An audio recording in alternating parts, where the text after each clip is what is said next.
didn't tell you not to associate with him. I'm just being general. I'm just giving generalities. Okay, because there are other people and things like that. So, are you referring to what I said about? Are you referring to what I said about those people who openly are slandering and defaming and engaging in stalking of me, and that I'm drawing a line in the sand that my fellow Christian apologists who go out of their way to interact with these stalkers and these public slanderers? Are you referring to that? This conversation might be better to have in a private room. Yeah, I agree. But you see, this is where you know who your true friends are. Okay. I don't think you should do that, Darth. Well, I don't think that you, when you've been informed multiple times, should be interacting with the worst of the worst of the worst people who engage in repeated stalking, harassing, slander, and defamation, and then you talk to them like they're just an ordinary other person on Clubhouse. I certainly wouldn't give the right hand of fellowship and talk with somebody who was repeatedly stalking, harassing, defaming, and slandering other regular Christian apologists who I consider my friends. That's great. I mean, I don't think he was, again, maliciously slandering you or anything like that. I didn't. He has in the past. I informed you that he did. I didn't say that he was maliciously slandering me just today. But he has in the past, repeatedly and chronically, on Discord.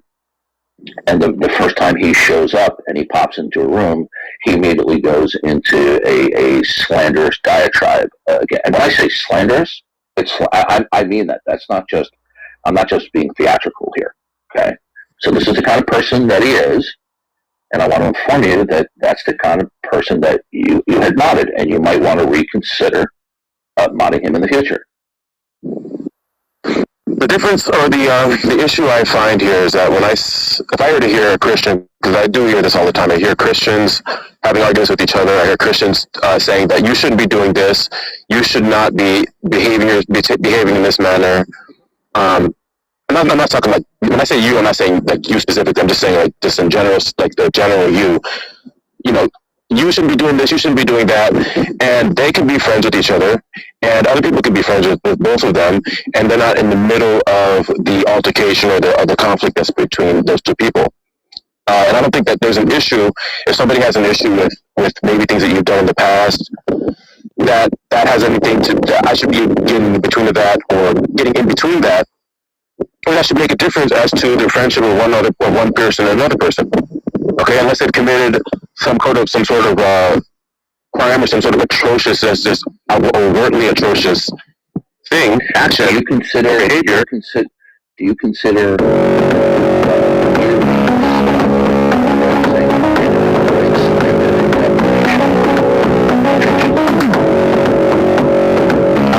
defamation and stalking? Yeah, I do. Mm-hmm. Okay.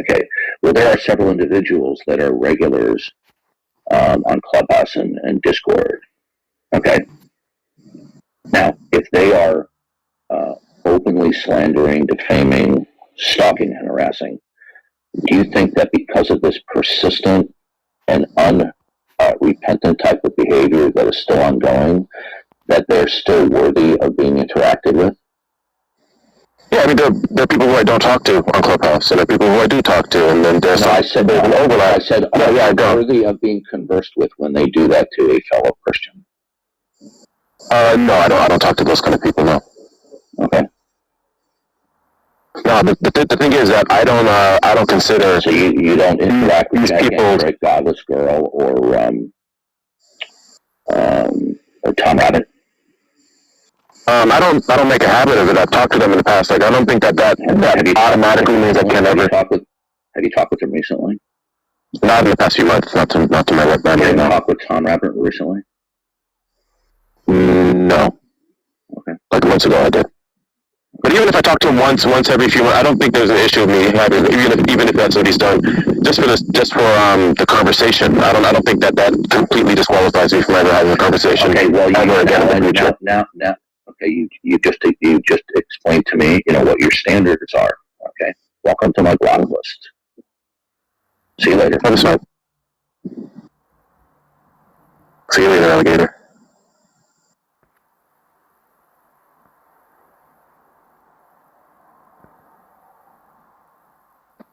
See you later, alligator. Jay, you've been nothing. All right, we have Mark. We have stuff. Awesome.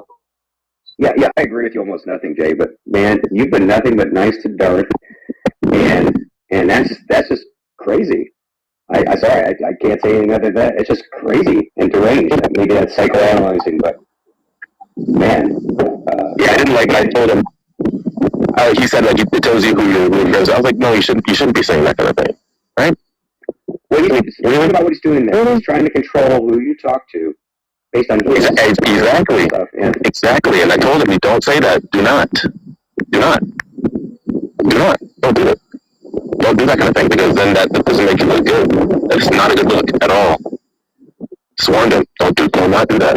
I think the problem that kind of arises from those types of scenarios is that, let's say that, one person has a problem with another person, and I come and I burn a bridge with that person. Person A is my friend, person B is my friend, and person A has a problem with person B, and person A tells me to throw person B under the bus, or, disassociate with them or whatever, and I do that.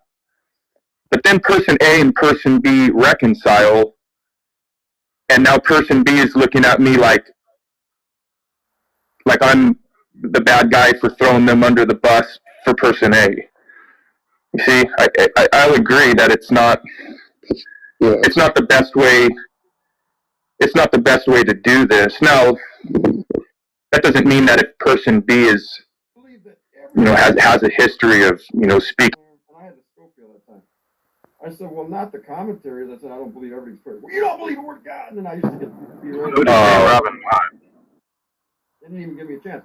So I used to be called a... Who did Jay Robin block? No one. Darth blocks Jay Robin. Oh, G.I. Jew. G.I. Yeah, G.I. Jew, Jesus.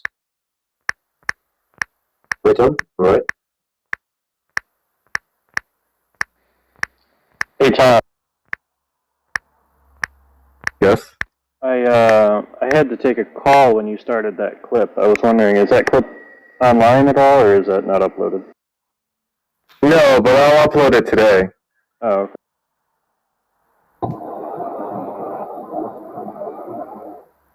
That's going to be an awesome video. Jay Robin. Please, I need you to use the broken heart emoji. And it needs some kind of public domain love song at the Yeah, like the emoji with like the heart broken in two pieces. I need that. No, you gotta make it Bachelor style and say that Jay Robin didn't get the rose this week from Darth.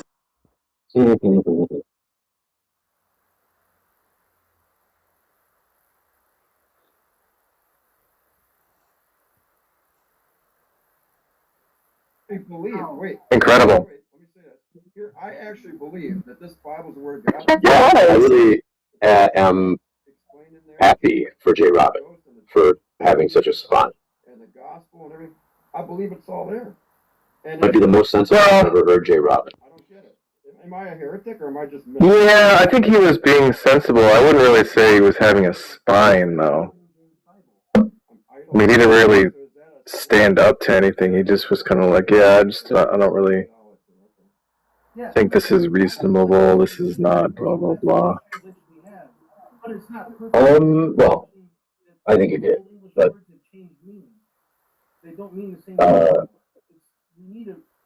how can anybody succumb to that? Like, it just means that every time you have a conversation with somebody that Darth doesn't like, he's just going to admonish you and be like, well, why are you talking to that person? It's going to happen every day. Like, you can't reasonably submit to that. And from that, I think that from listening to that, Jay Robin had recognized that's a consistent behavior with Darth, and he's not going to succumb to it. And I think he actually interacted with Darth the right way. Not being antagonistic, but being standing his ground, and not giving in to the the narcissist, which is impressive, actually. If J. Robin gets blocked, like, I mean, we just don't have confirmation, but how could it possibly be the case that Veckel's not blocked right now? How could that possibly That's what I said. be the case? Yeah, he gets the black pass. He's his only black friend. You can't lose him. Him and Tom Lock, you can't lose them. They're precious to him. But Tom Lock's sort of already, like, agreed to obey, right? I thought he did anyway. But I just think J. Robin has realized that Darth doesn't have the clout he used to have. Right? It's kind of a joke. Yeah, and so he's just like, I think he went into that conversation not interested in appeasing him whatsoever. I think he was done with him before he started, and he's just like, because when he said "see you later, alligator," he's just saying like, I don't care at all that Darth just got me. There's no skin off my nose. He doesn't need him anymore. There comes a He's got no time. clout. Yeah, it's got less clout. J. Robin thinks he can do it on his own. He makes rooms. People want to debate him. So The king's reign must end, and the new king will rise. J. Robin used to be all about Daddy Darth. Right. he's grown up. He's left the nest. You know. In true Seth fashion, one has to kill the other. There must only be one. Right.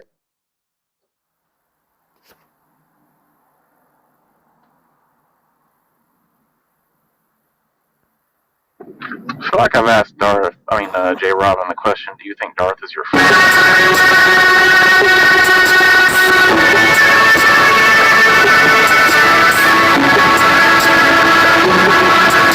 Probably would have said yes, and just maybe come to realize that's not true, and wasn't true even. I also think. Yeah, Holmes. Oh. Holmes is right.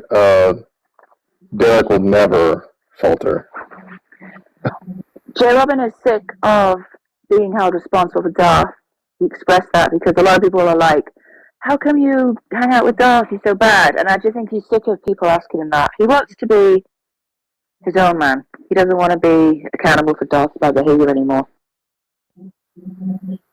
Yeah, if you're a Darth minion, there's a lot of baggage that comes along with it, right? You're gonna be responsible for a lot of this stuff, even if you're just even in the room, right? It's just like an implicit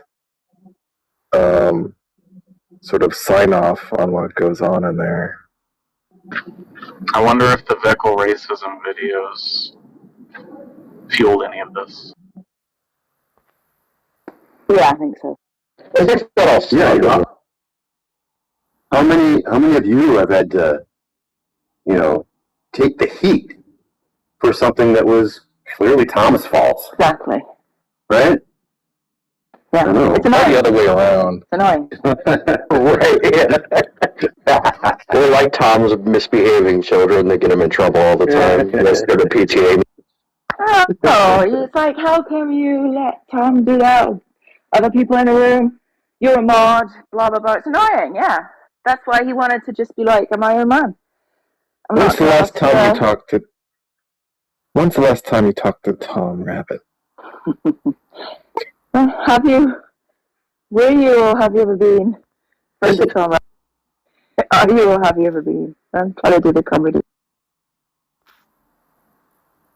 A member of the Communist Party, Very right? good, very good. Right? For some reason, me and J. Robin still follow each other. I just pinged him. Nice.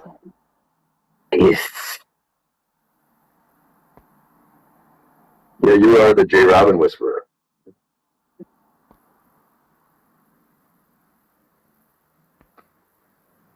I hope he comes. I think he wants to be like the respectful precept, the one that doesn't interrupt, the one that's in good faith. Like, I think he likes that. He should be that. Yeah. Yeah. I think he got a lot of positive feedback compared to the other ones. He's less of a thug and stuff. And I think he enjoys that. He wants to be that guy. Well, we'll see, right? I mean, we'll see what he acts like when he doesn't have the influence of a Darth, right? When Darth's not cool, emulating his behavior is not going to be as cool. So we'll see what he thinks is truly cool, like on his own. Oh. See. This could be the end of the pre-sub argument as it exists now. What do you got, Yester? There's always Mad Adam. All the social conflicts are tearing that group apart. Yeah. It was all started by Crazy Diane, who he's now friends with again. I don't know which one of these alts in here is Darth, but he's probably hating this conversation.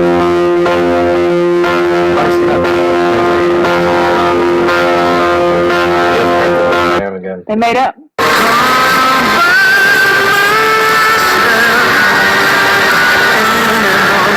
You take him down.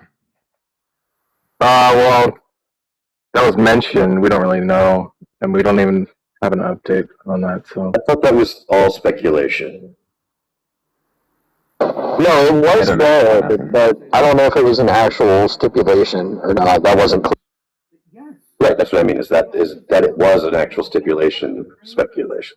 I mean, he could have also said it and then just not gone through. We have no idea. Right? We just don't know. Down those Strong's numbers, it's going to take you to what the KJV is translated from.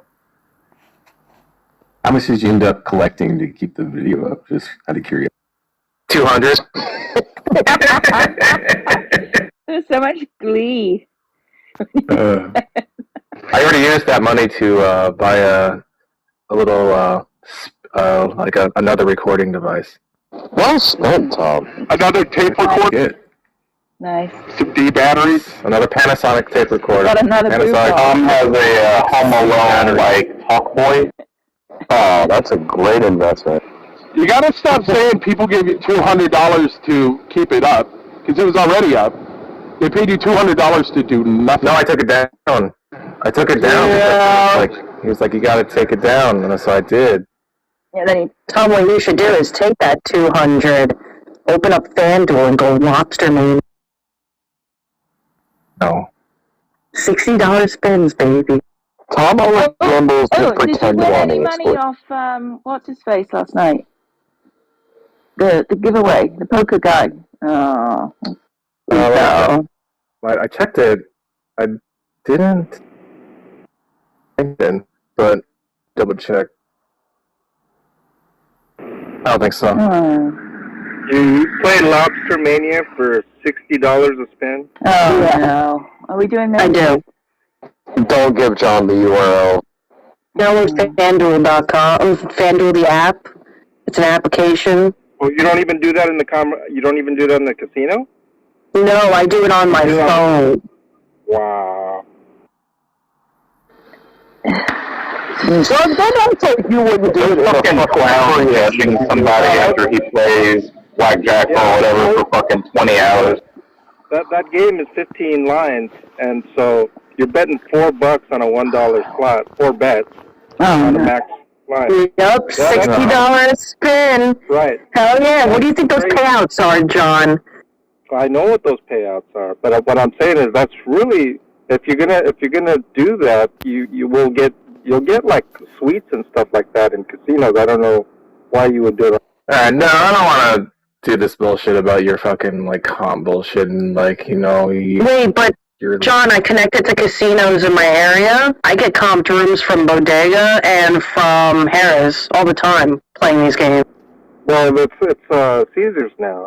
I used to be a diamond card there, and like I don't care about your like fucking poker elite is like your comp bullshit, John. Like, well, you're gonna go on and on about the this Diamond shit. Lounge is awesome, Tom. It's worth. See what I mean? The real gamble he's playing is with his.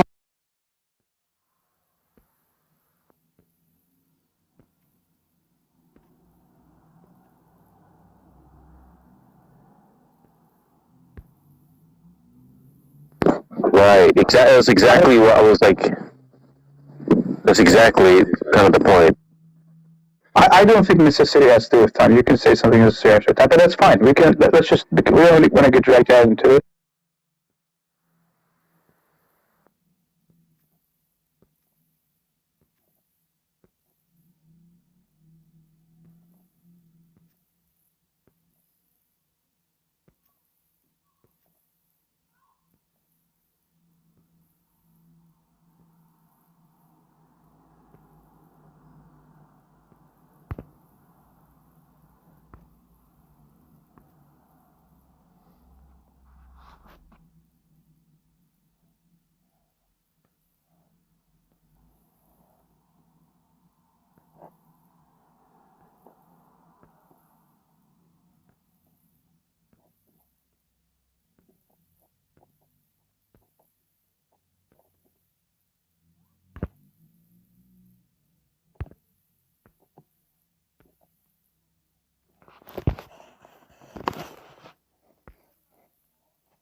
No, I wasn't aware of that. No, it was a G.I. Jew. Oh, it was a G.I. Jew. It was because he modded G.I. Jew. I thought he was No, that's not right either. Look, G.I. Jew just like fucking talk shit about him. Says he's a narcissist, blah, blah, blah. That's it. Like that and the other activities. That's it. So what's really funny is, like Doris said, I had the Just shut up, JJ. That's it. Okay. when I was speaking with Praise, right, and I showed my copy of the DSM. So like I work with that on my desk all the time. I actually have a little bit of expertise when it comes to this stuff, and yet apparently I still have no idea what I'm talking about.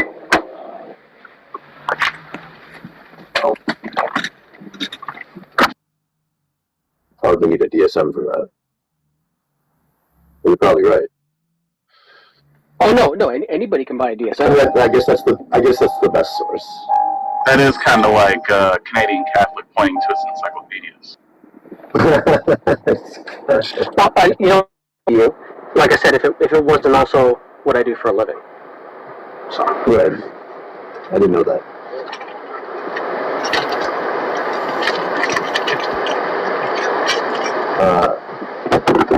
I didn't, and you talked to Praise I Am about this.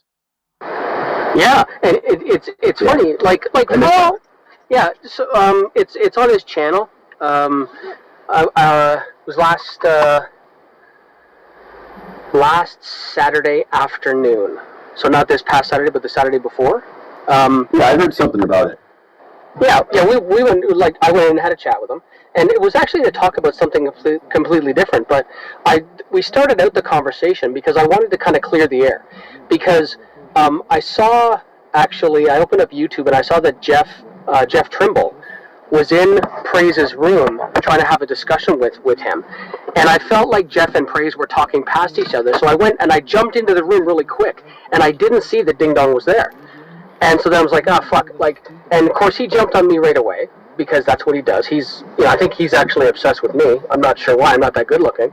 But, he said, he started asking me a bunch of questions. And I'm like, what I said to him was basically, you can go back to being the center of attention in just a second. I didn't come in to talk to you. And of course he kept on talking. And so Praise was, at that point, was kind of being the good little lapdog. And he moved me backstage, and I just sent him a message saying, I'm out, I'm not going to talk to this guy. I came in for a specific reason, and I left. So then when Praise and I made the arrangement to actually get together and have a talk, it was about something completely different. But the last couple of minutes, I said, look, I just wanted to clear the air. And I apologized to him for, basically yelling on his stream was basically the gist of it. And then he, I made a couple of points about Praise and the stuff that he had mentioned about Ding Dong being a malignant narcissist, which, and again, it's thoroughly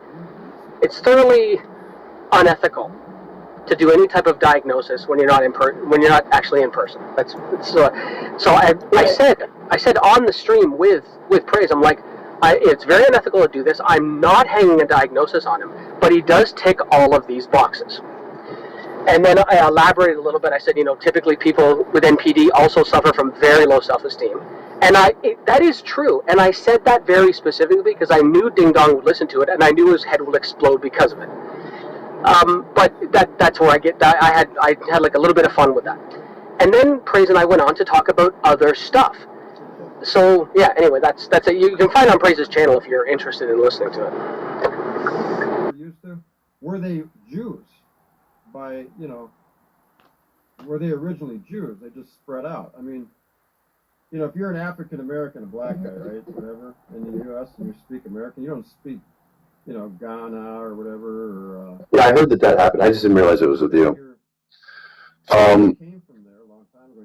Your family, and they speak Swahili or some other language. As I recall, he you call yourself an African American, but maybe something like a covert narcissist also. then it says down here proselytes. And I don't understand if there's any Jews and proselytes. how that works as far as overlap of. So there are. It kind of depends where you look, but there are 9 traits that fall under narcissistic personality disorder, and and there's and there's also comorbidity factors and things like Right. that. So not everyone will have all 9, and they can still be narcissistic, right? Unfortunately for our friend, like I said to Praise, he ticks every damn box. Yeah. And so, but it's still unethical for me to say, Darth, you are a narcissist.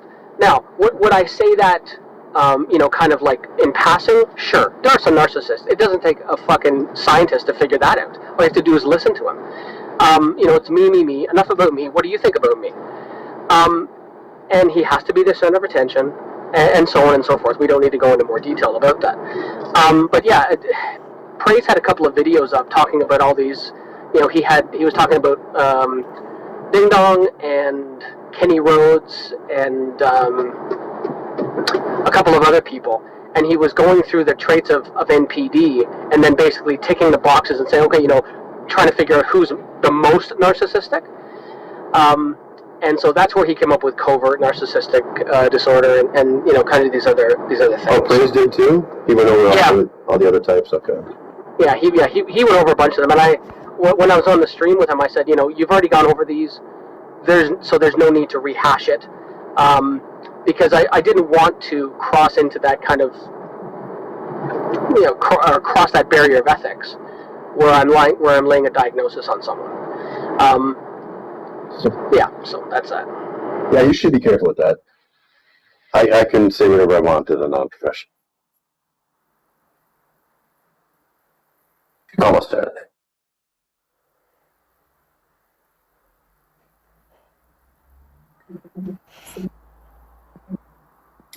Ding dong, I like I'm a professional, and he's a cuck. That's my diagnosis. Abram and Lot, right? Yeah. So do you know where Ding Dong came from? It's delicious.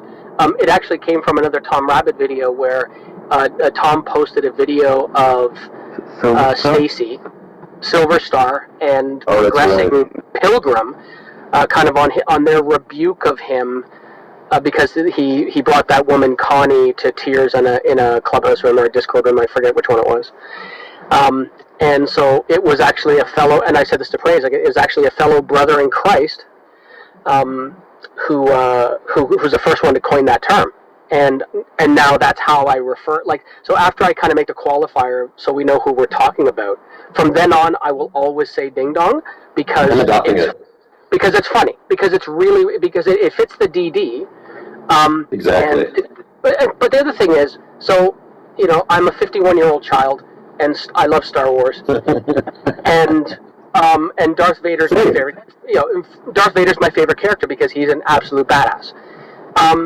People get freaked out over Darth Maul. I'm like, that bitch got cut in half with a lightsaber, like in his first movie. So this is not a comparison. Anyway, so I love Darth Vader, and I hate that this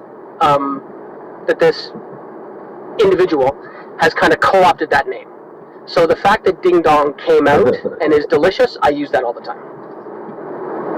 Yeah, it flows. It's I think the French would say it's apropos. Is that how they say that? Some alliteration there. What? So there's some alliteration there. Ding dong? Well, that's a given. See, the only reason he's Darth Dawkins is because it's another DD. The original DD was Duncan Dawkins, right? Yes. No, it was Darwin's deity. Thank you. You're right. You're thinking of Duncan Atheist. And then it was Duncan Dawkins. Oh, first it was Evolution False. Right. Yes, and then Evolution. And then I think it was Duncan Atheism. Yep. No. Well, he went back. Was that the second one? Yeah. And then it was a couple others, but he switched back and forth quite a bit. There was Duncan Atheism, Mauling Atheism, all intertwined in. Those don't count. But yeah, Darwin's deity was the original DD. Yeah, see, I made the mistake of trying to have a conversation. Dirty Diapers is another. Oh, that's a good one. I like that. I made the mistake of trying to have a conversation with him on Modern Day Debate, maybe 2.5 years ago, and that was a complete fucking train wreck. And then after that, I'm just like, I'm done. I don't want to have anything to do with him. And he, like, it's funny how he blocks all these people, but he hasn't blocked me because I think for some reason, and I have no delusions of grandeur, but he wants to talk to me because I won't talk to him. And he, his is, he's afraid of my arguments. No, his arguments are as infantile as he is. But I don't want to talk to him because he's an asshole. That's the only reason. Yeah, same. It's not much worth than talking to it. Is Tom there? Yep. Can you check the back channel quickly?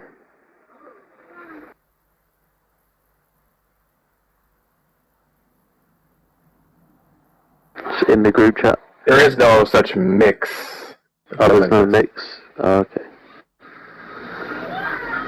Because he's asking to go in a private room with him.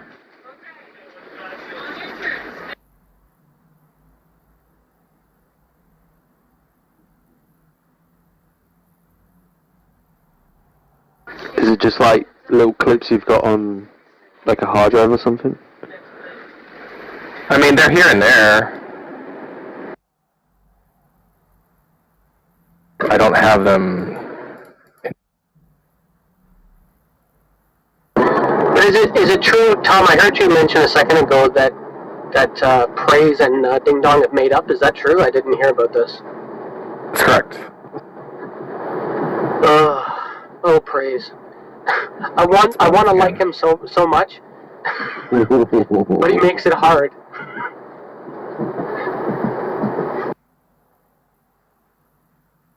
Well,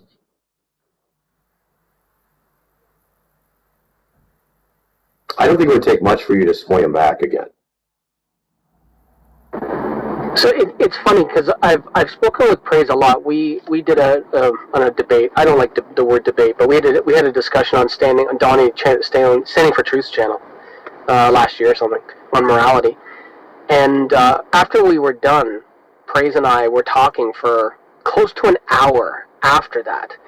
And when you get him outside of the kind of bombastic nature of his, kind of like public online behavior, he's fairly reasonable to talk to,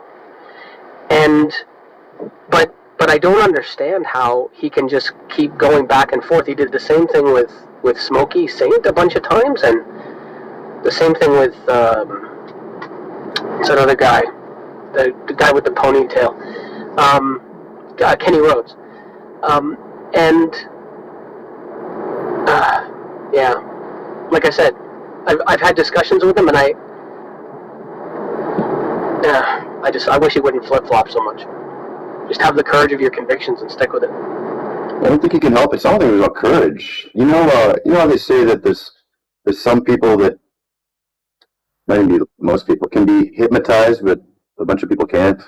You either can be or can't be. Yeah, maybe that's fair. It just seems people who are suggestive. I think he's one of those people. Oh, you mean impressionable? Suggestible. Yeah. Suggestible.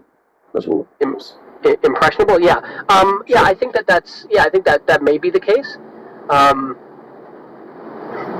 Yeah. And, I mean, Praise isn't innocent. I mean, he's done some pretty outlandish shit online. But he's always been really decent with me. And I try to judge people by those interactions. Sure. I was just in a room with J. Robin, G.I. Jew, some random Christian, and Brody. And Brody's like, can I LARP as a precept? And talk to Murphy. Yeah. Just don't know why atheists can go in and LARP as a precept when you actually have a precept right there. It just seems crazy. But anyway, Murphy was, I guess he was just doing his own version of precept. Those guys. I did catch Darth Dawkins lying, actually, when he was in the recording of him talking to Praise. And I can prove that. Hold on a second. Let me try and find out. So that means he's going to be worse than a child rapist? Yeah. Oh shit. Does anyone know if an apology escaped his lips to Praise for going on his blocking crusade? I doubt that. There's no way. I think it's probably the other way around. Praise will probably have to apologize to him. Well, no, and I say that sir, that was more rhetorical because the Ding Dong don't apologize for nothing. So too much. And now you're telling me to. Hey, did you hear what Rhodey was talking about? But it's really not, because Erasmus used all these other manuscripts to write. No, I just left. I just don't enjoy atheists white knighting the fist with bad arguments, trying to make them better.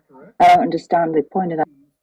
Oh, I don't know. Well, what I That's heard what he was, was trying to do. That's what he said he what I would. heard was Rhodey was challenging the God lying only one time and whether or not you could have intelligibility.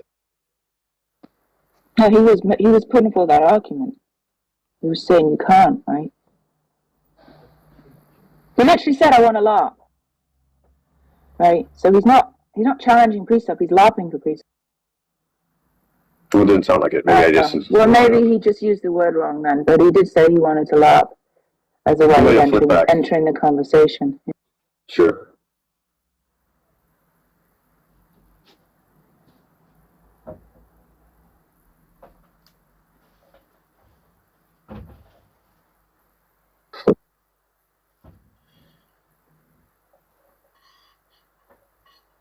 Because God always truth revealing. Okay, I found it. So I can prove. Well, I can show you why I think Darth was. I caught Darth on a fucking lie. So listen to this. Taking it out of context in order to slander and defame me. There was another comment that I heard that you said some about work boots that there's a black people don't wear work boots. I don't know. They tried to get Veckel on it, and Veckel actually stood up for you. I didn't say that. I didn't say that. No. Oh, okay. There was a conversation where people were jumping in, and they attributed a comment that somebody else said they attributed to me when I didn't say it. About race, but this really isn't about race. Darth, did you notice in the reporting that none of the Father's Day cards were missing from the rioters? Yeah, and the work boots were still there. And all the sunscreens. Did you see the? So the Praise was him and Praise talking was yesterday, and then the one thing that Praise said that Darth said was actually the thing that he said.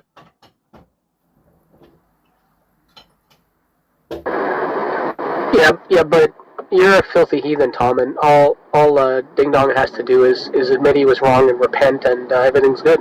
You're still going to hell.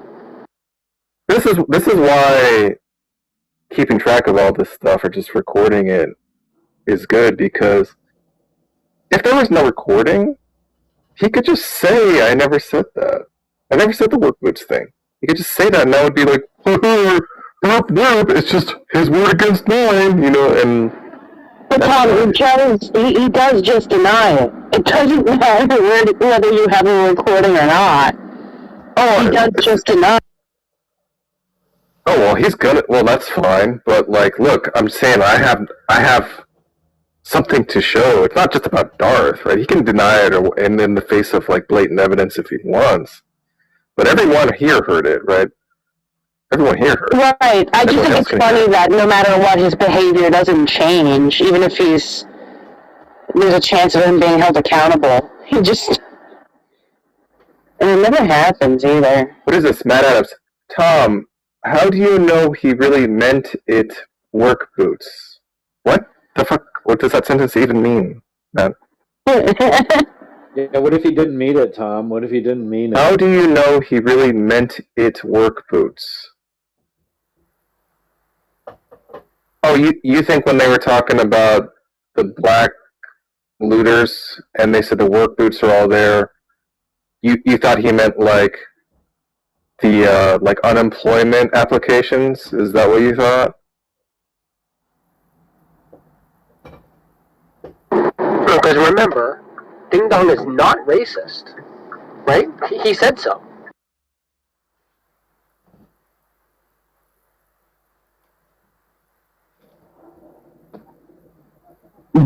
Define Like racism. mental gymnastics. The fuck? Just fucking pathetic, man. Matt Adams, that thing that you do, probably. Like, I don't, you know what, here's the thing, I don't even know, like, what the, like, just like, yeah, that was, like, at best, an insensitive comment, you know, and maybe probably a bit racist, but, look, I don't think Darth's, like, burning any crosses in people's front lawns or anything like that. He's a boomer racist, right? A boomer brand, right? He's just got prejudices, and sort of, that's it. It's not even really that uncommon.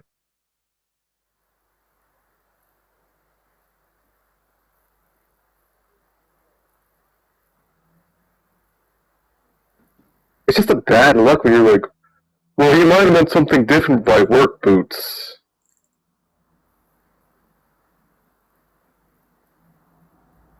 Ridiculous, man.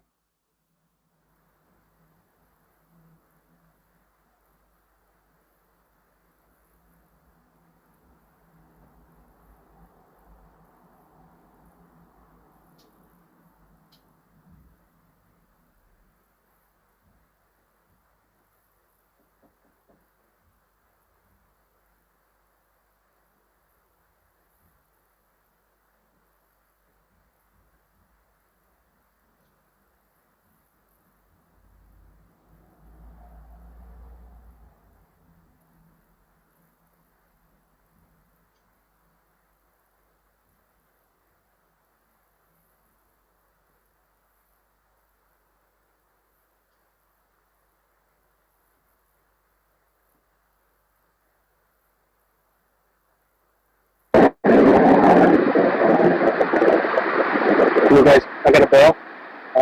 Tom, thanks for the content as always. Cheers. See ya.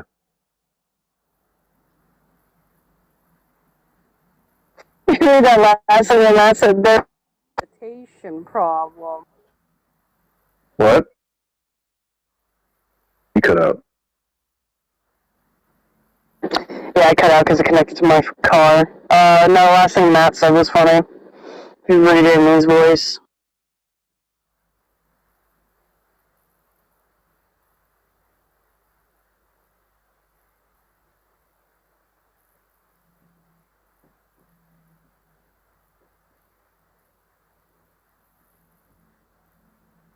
If you're just going to continue, either declare that you're serious or declare that you're just joking around. And if you continue to joke around, I mean, I'll just. I'm not going to play this game where, like, I don't know if I'm actually talking to someone who's not just fucking trolling. So, like, I'm totally open to having an actual conversation, but you do this thing where you just, like, try to be ambiguous and like try to like maintain possible deniability that you're just trolling. So either you're serious or you're not. He gets a chance to say and declare what he's doing, and there it is.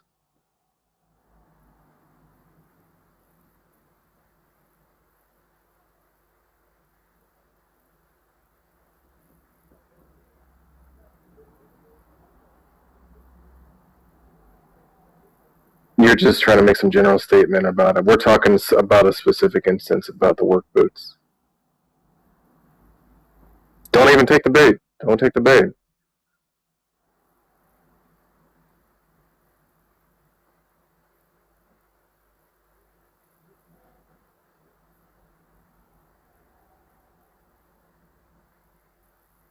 what's the interpretation of the work boots then?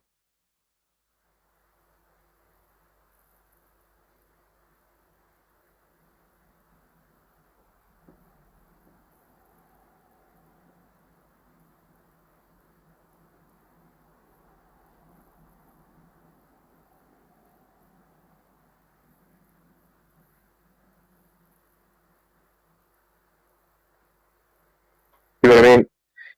Guys, don't take the bait. Once you start, this is something you guys all have to learn. Just stay focused. Anything that you say, like all the stuff that you're down, like, who says that? No one says that. He's now just gonna follow that. See how he's following you instead of following my question? Right? He's trying to avoid supporting this thing about this interpretation about the work boots. Don't give it to him. Then we don't have to deal with this nonsense, right? Who wants to deal with the bullshit? Even Matt Adams doesn't understand what he's talking about. Okay, Matt, I'm going to give you one opportunity. What's the proper interpretation of the work boots?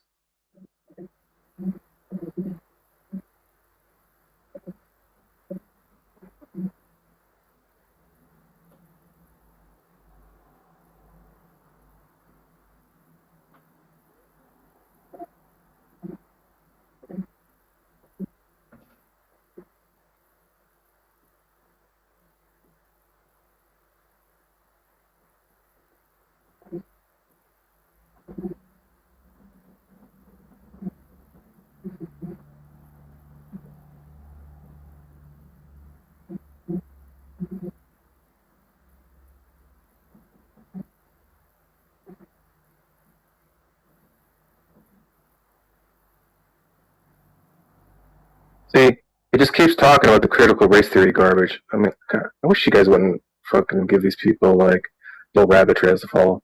I told you, Matt, I was gonna fucking block you, so now I'm gonna fucking block you.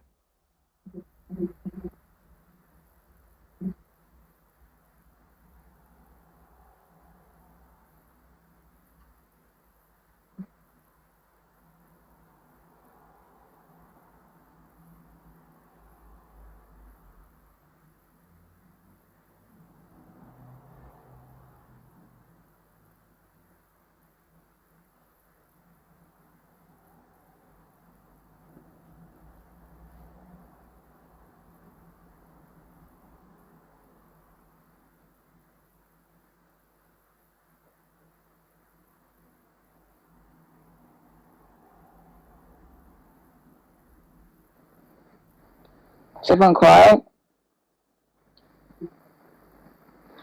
Can you block from room this piece of shit, Matt Adams? Please? Oh. Okay. What are you doing now? Is he on stage? Oh, there he is. Okay. Yeah, get the fuck out of here. Okay. Why? Actually, it wasn't clear. I said, answer the question or else I'm gonna block you from the fucking room. Yeah, as if he doesn't. Why? Yeah. Fucking dishonest piece of shit. He's sitting there in the chat saying that, we're misinterpreting what Dar says by work boots. I asked him what the interpretation is that's correct, and he wants to drone on about critical race theory. So he can fuck off. I told him if he didn't answer the fucking question, I was gonna block him from the fucking room. I mean, even John thought that was, quote unquote, obviously racist. Matt seems to think saying critical race theory is some sort of gotcha moment, something. Well, he's studying up on the history of it. That's what he wants. But no one gives a shit about. No one gives a shit about it, right? You don't have to. What does that have to do with the interpretation of work boots? It's got nothing to do with it. He probably thinks it's all political. Yeah, whatever. Stop white knighting him. Anyway, Rhodey, did you want to carry on your conversation?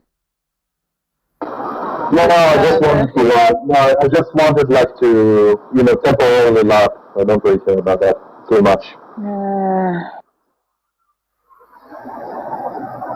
Temporarily LARP. Yeah, I don't like the LARPing. Yeah, LARPing's usually garbage. Well, but I'm saying that I'm LARPing. I'm informing all that I'm LARPing. The same as playing devil's advocate, right? Yeah, I don't like that either. It's bullshit. Do you think it's a bad argument? I don't understand. Like, do you think precept's a good argument? Or do you think, like, you could do it better? Or I don't know, like, what the idea was. Wait a second. No, wait a second. First of all, I can definitely do it better than, like, all the precepts. All right. But I don't care about that too much. Yeah, no, it's a bad argument. Well, I don't understand. There was no difference. I don't see the difference pointed out. You said something like, let me just repeat what you said, so just to make sure I understand. I said that both of them, there's, on both views, the view I presented, the fly view and the Christian worldview, there is a potential or like a possible agent that doesn't have justification that what God told them is true. And your response to that was... No, I didn't say that. Oh, sorry, you said that. Continue. Yeah, I said that. And then your response is, well, no, for the Christian, and I gave the example of the Christian. I said, well, the Christian, God reveals something to them, but they don't know that God is always truth revealing. And then you said, well, but there's an external justification. If they like gained enough knowledge, they would know that God is always truth revealing. No, it's not about that. It's about, like, for them, it will be external justification. But if you will have the position that God is always truth revealing, then it is justified to 100%. Now, if you don't have that position, right, then it is not the case that you don't have a justification that He is always truth revealing. Okay, but how is that different from someone saying that we're believing in the five view? Now you're saying someone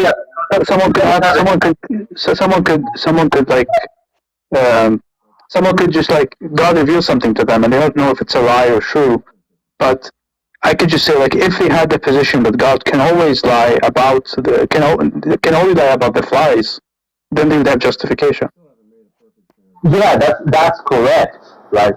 But the point here is that it is also possible for him not to have that, and will be totally justified, right, under their view, to doubt all the propositions that God gave. Now, under their view, if the person cannot rationally doubt all the propositions that God communicated. Now, under your view, it is possible to doubt all the propositions that God communicated. And if that's correct, then it is possible, there is a possible agent that can doubt all the propositions. And and that entails under their view that knowledge is impossible because they are infallibilists about it. Okay, so let me just try to understand what you're saying. So you're saying something like, under the view of the Christian that doesn't know that God is always truth revealing. So someone who believes just in an agent, they don't know that He's always truth revealing. They have no idea. Well, that wasn't communicated to them, and He tells them the sun is hot or something. You're saying it's not possible for that agent to doubt that God is lying about it? No, he cannot rationally doubt that. He can doubt that. Everyone can doubt whatever they want, but he cannot rationally doubt that. What does that mean, rationally doubt? I don't understand. Well, rationally, under their view, something that doesn't raises the probability to 100. So they cannot have something that raises the probability to 100 that God can lie. Well, hold on. We're not talking about can lie. We're talking about specifically about the proposition. In this case, the proposition is God lied to them specifically about that proposition. The earth is round or something like that. You're saying that they're not rationally justified in doubting, meaning they don't have justification that 100% He's lying about that?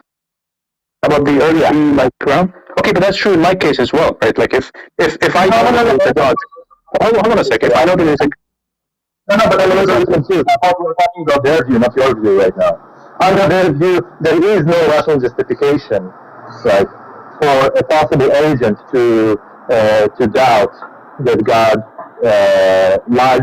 can lie or lied to them once. Under the view that God did lie or lying about specific fact about butterflies, let's say, right?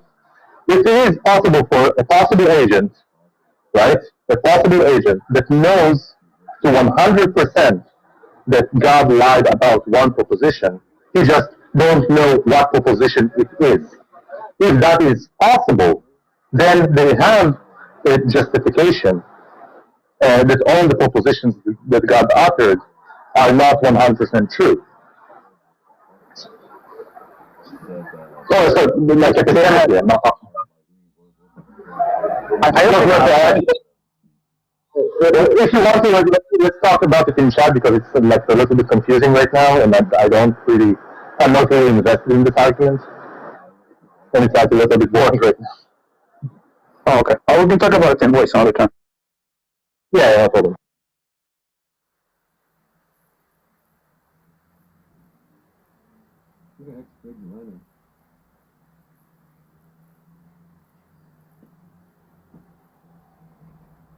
Oh, I can't believe these guys, man. They don't make any sense to me. They're trying to convince me to believe that we don't have the Word of God. So if we don't, then we gotta believe them, I guess. What do they have? Right, so Darth is now in J. Robin's room. Shoot, he said he was going to close it. I guess Darth just showed it because there was no one he could mod. J. Robin, like some people, is not an inept room owner. Oh, wait, my bad, it wasn't J. Robin's room. Well, maybe he didn't know, but I left before he closed it, so it's possible as he was closing it, Darth showed up. Wait a minute. Darth blocked J. Robin. No, I got it wrong. He's back in Tonlock's room. It's not J. Robin's room. More Darth's fake news. Got it. By the way, Messi, I've got so many fucking things wrong. I'm confused. I actually feel I gave you the best pushback from all of this. Yeah, I mean, it's probably the hardest to go through. I'm not sure it works, but, maybe it's like the hardest to go through. Yeah, because their arguments were not good. Yeah, I wanted to finally convert J. Robin. It felt like he just got blocked by Darth. He was receptive. I was like, okay, today is the day. Today is when J. Robin concedes to me he's wrong. And, yeah, it didn't work out. I see. No, there's someone that I really like changing my picture of, like, with the hat, so I'm sorry that I... There's a separate question of Facebook Messenger. There's no unity anymore. Which account? My account or the... Yeah, so I sent you a short question, yeah. James, when is your big showdown with Darth happening? If I can't get, clips together or examples of him being racist, then it's just my assertion about all these things that the atheists have talked about on Clubhouse, and then I'm just kind of lost. Please stop saying the atheists.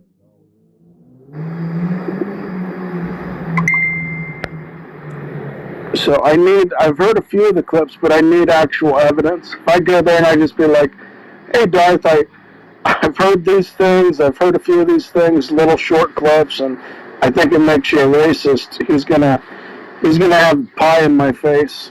I would rather go prepared. Well, the N-word one comes from the field trip episode that came out in, I think, 19. It's the last 5 minutes of it. Why don't you just have Tom come up as a special guest, and he can, go over it? Yeah, right. I don't think that'll happen, but... You could put on, the fake glasses and the fake nose. Hey, Jack! You know Darth! Maybe Jack could do it. Yeah, if I don't get something before we can actually get in a room together and do that, then I will just have to say, Darth, I'm sorry, this was the impression I got, but I can't demonstrate that you are... Hang on, Darth, clips together. James. Darth hasn't actually denied, because John raised this with him too, right? And all you have to do is just listen to it and write it down and say, Darth, this is exactly what you said. Are you denying it? Because he knows there's a recording, right? So he can't flat out deny it. He can only deny it people who haven't heard it in the last, 10 minutes. Or like John, who was kind of wishy-washy. Well, I still already got him better rights on it. You can literally be like, you said this, and then the other person talking was, who's that horrid person? Who's the other guy talking? The guy I confronted. Not Batman, the other guy, Tim the Toolman. Tim No Regrets. There's just two of them making the jokes, right? Darth said work boots. Tim No Regrets said sunscreen, right? So you don't have to say it's just an impression. Just say, look, I just heard the video, and this is exactly what. Well, look, if people know the video and know about, well, vaguely where it is, I can just compile a little mix, and then he can go with that. Yeah, that one I think is worse. The one where he uses the N-word, he's already got a defense for. So I don't know if I would even bring that one up. But if people can remember, just send me the clip, the YouTube link, and then I'll just make a little mixtape.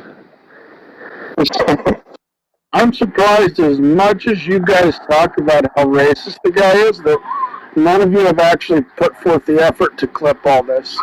I'm astonished. We're not you're the one that wants to have the conversation, and you have internet access. Like, fucking, why can't you go do? Right, the rest of us are busy with jobs and shit, James. Like, you're not doing anything. Go put it together. It is all available on Tom's channel. Like, I was gonna say they already put it up. You just have to go find it. They haven't put together, like, the cumulative case that this is Darth is racist. Yeah, James, we don't live our lives to, like, talk shit about people on YouTube, so. I'm just saying is that I listened to the two things with Veckel, and there was, like, only 2 clips played. How many Christians Bananas, on, James. How many Christians on Clubhouse does Darth have blocked now?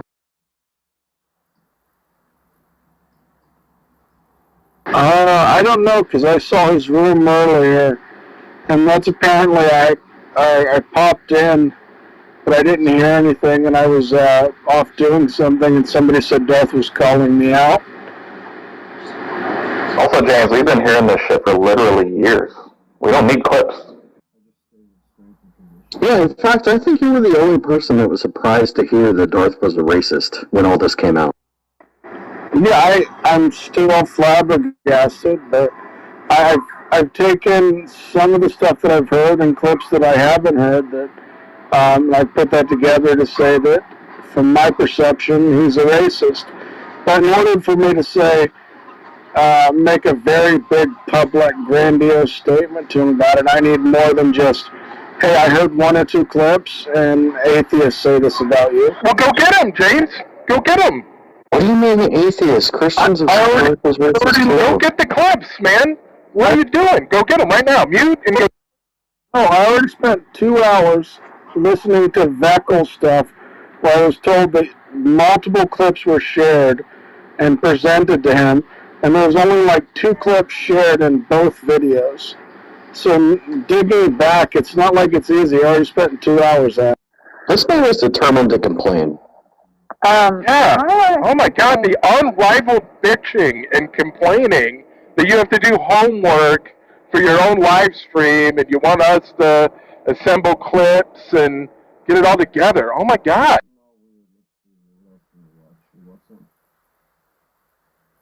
Then cancel your live stream, man. If you can't, like, shoulder the work of making it happen, then cancel it.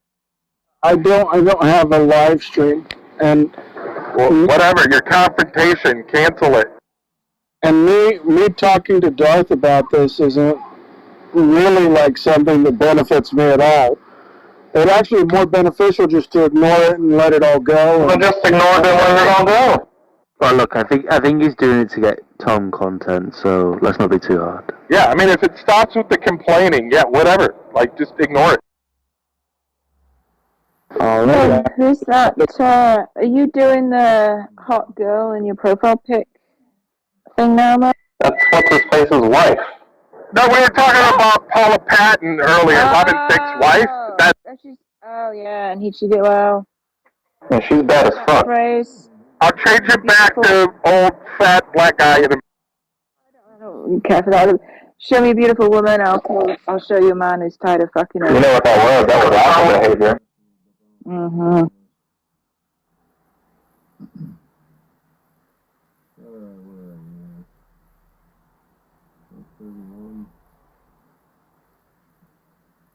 Hugh Grant cheated on, what's her name? That English girl? Who's in, Elizabeth Hurley. yeah, he cheated on Elizabeth Hurley with a prostitute who was not very good looking. A crackhead. But that doesn't count because Yeah. she was British. That makes her more attractive, so that does count. She's very beautiful, and I'm just saying it doesn't really matter how beautiful the partner is. If you're going to cheat, I feel like you're biased there. what? Biased to what? Well, when you said that she's English, that makes her even more attractive. I feel like that's a patently biased statement. Her accent, I think, made her more attractive. Everyone loved Elizabeth Hurley. She was very hot. No. No, she was like the it girl. No, J-Lo. Like, okay, anyway, whatever. She was when she came out with that Devil movie and a few others. For like a few years she was. I'm not saying she's a good actress. Don't get me wrong. She's just really, really good looking, and that was just an example I could think of. Say that it's not about not having a good looking. All right, that's enough of Ebenezer now. Maybe if you're writing an apology to somebody, is I apologize better or my apologies? You're writing apologies, but You better not be apologizing to Duff. You did nothing wrong. You literally took his side and chastised someone talking shit about it. this is praise behavior. This is, I think I'm going to benefit from having Darth, so I'm going to fucking suck his dick. This is gross. You didn't do anything wrong. So I'm not endorsing this apology. But you're apologizing to Dara? For what? Does your wife know you're a cup, James? No, I mean seriously, just what?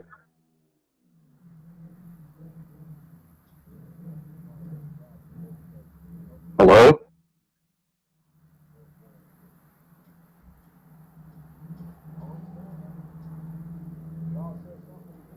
He's embarrassed.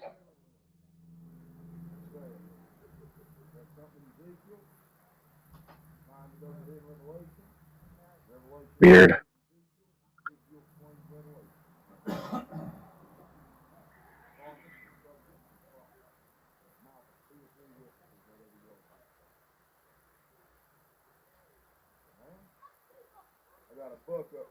I mean, I think like some of these apologies have to happen because otherwise Darth's not going to have any content for people to like get mad at. They got to be like rotated in and out. Like James is like, oh, I'm going to be rotated back in.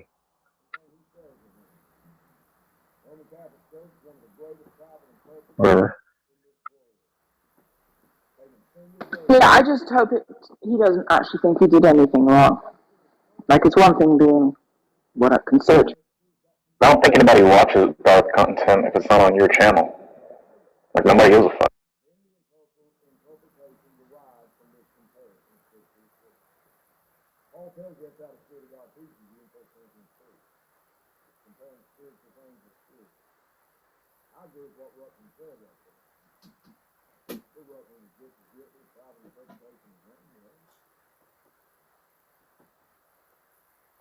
You could do a John Lee apology, like,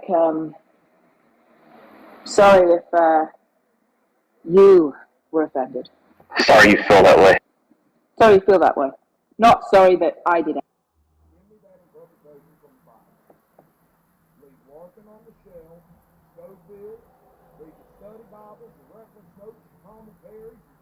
Yeah, but John Lee apologies are garbage. Yeah. You could say, the big scheme of things, this is all very trivial. Everything's pro total good. Remember.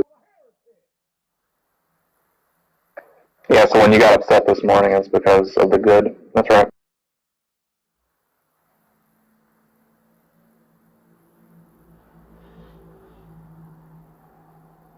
Yeah, instead of apologizing to your wife, it'd also be just as good if you pooped in her mouth.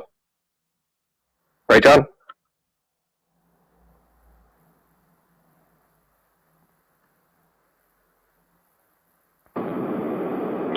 No, 3 minutes ago. She went. Did you put it in her mouth?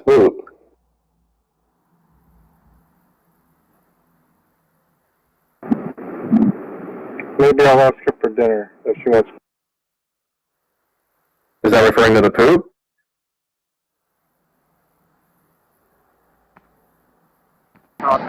So if you do know, it's a golden opportunity. That'll make that'll. I mean, it seems like James wants to apologize more than do that.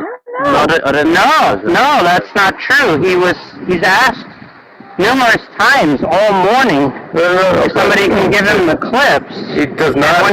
Look, if what people are saying is true, he is currently writing an apology. So that means that Yeah, he's but that's not only really doing because he that. doesn't have the clips. That's only because he doesn't have. Well, I mean, if we gotta ask him. He's gotta actually speak in order to decipher this.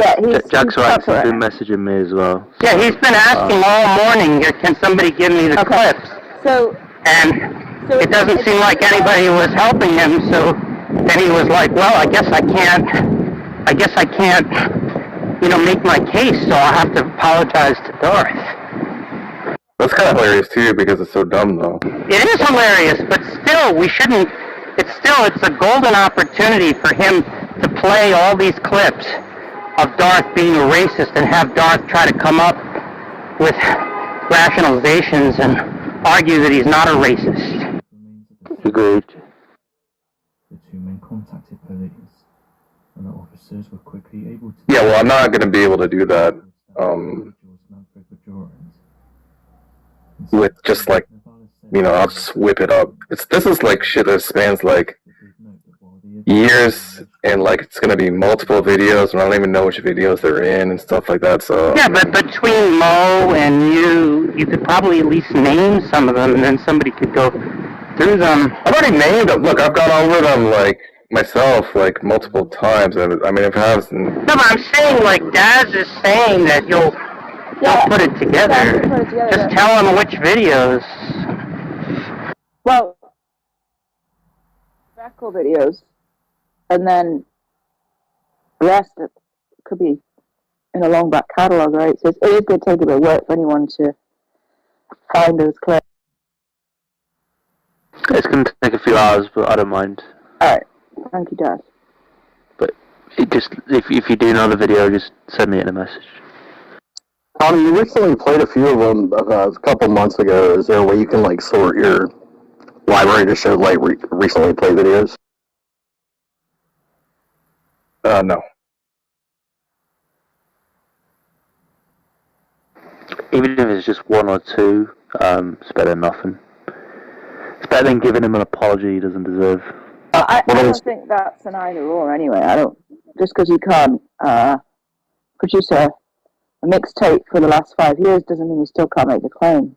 Well, I mean, it's going to be awkward for James if he's in the room with Darth and it's like, what's the That's evidence? Darth's strategy, though. That's how he deals with people who criticize him.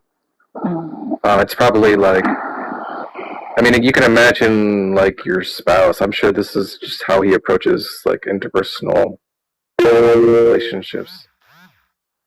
It's like you make a criticism of him, and then he just demands like a recording or like the exact wording, or like it's like, hey, you never let me, you don't listen to me, or like, or whatever it is, you know what I mean? And then it's just like you got to come up with like on the spot the exact like instance and like the quote and everything.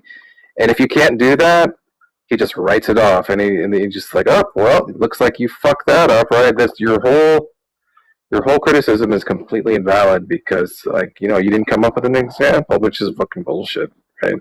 So look, just do the work boots one. I mean, that is literally all you need. Like, there's a video of me confronting what's his face. Oh fuck, what's his name again? Tim No Regrets. Tim No Regrets, right? And I'm pretty sure Tom cut it in with that clip, right? So just take that from that video, or Daz can, and that is the whole joke they're saying about work boots and sunscreen and shit like that. And I think that would be enough.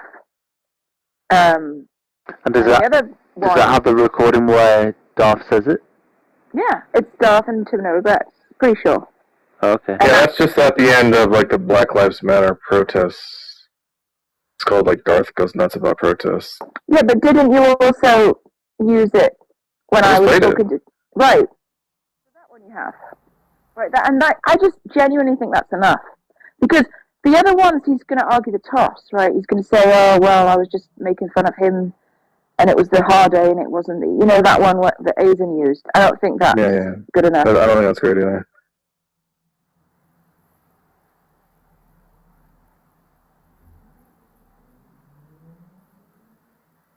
And even the George Floyd stuff, right?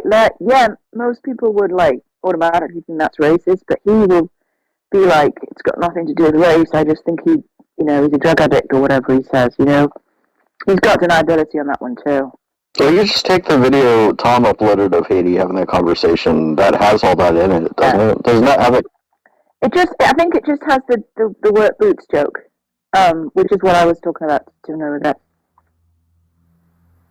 But I think that's the strongest. Yeah, I mean, like, look, we've talked to like Veckel like 3 different times for like hours at length, and I go through a lot of them with him, right?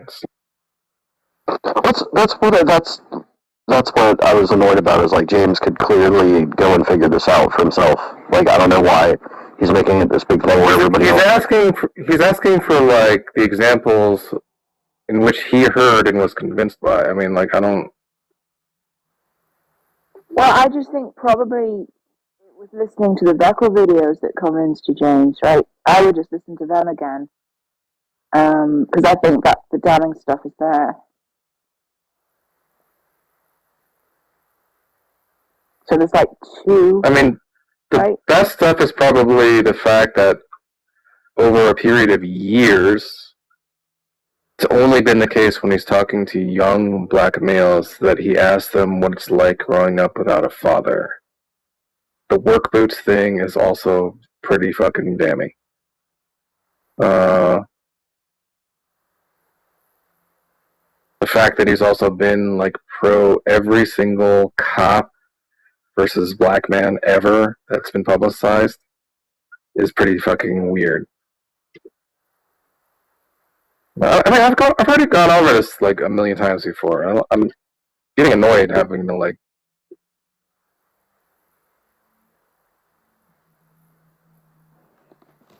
Yeah, but it's a golden opportunity.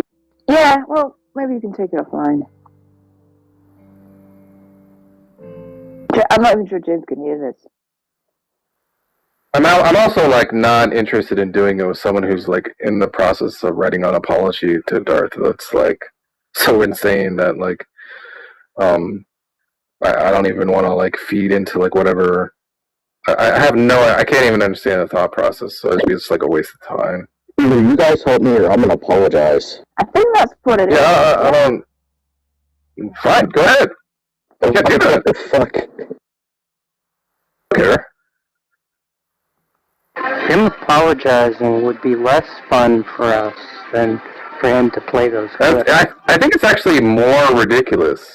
So yeah, it's better because we have the clip of him demanding that we do the homework for him right before he writes the apology. Yeah, but just think about Darth having to think about the stuttering, you know, and all the. I also don't have like a lot of confidence because he's gonna have a response there, whether it's bullshit or not is like irrelevant.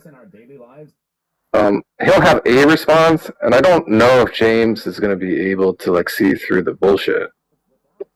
I'm sorry, Jack. I'm just not really motivated by this. It seems like, you know. Yeah, but you don't have to do anything, Daz. Yeah, well then, yeah, fine. You can, go ahead.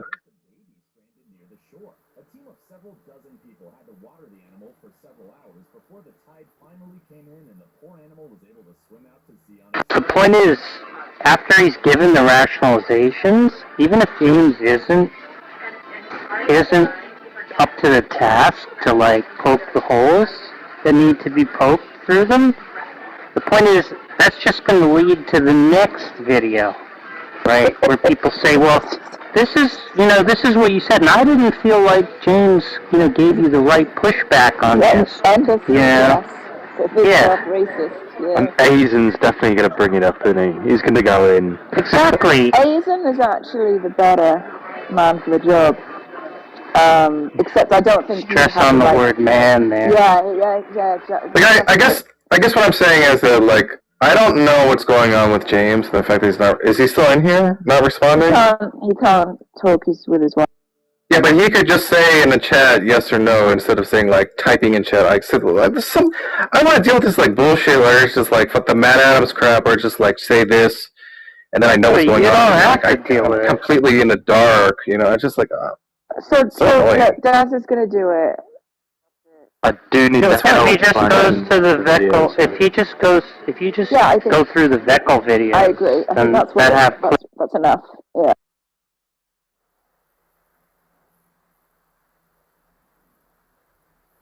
Is that the Veckel video where we played Veckel the clips, or Tom played Veckel the clips? There's a couple of them. Yeah. Okay. There's like 3. Yeah. Okay, there's 3. Yeah, where Tom plays clips, so you can get all the clips from there. It's gonna be so hilarious. It's probably gonna take me a few hours, so just sit back. It probably shouldn't take you that long. I'm kind of watching football at the minute, so. Oh, if you're watching football, yeah.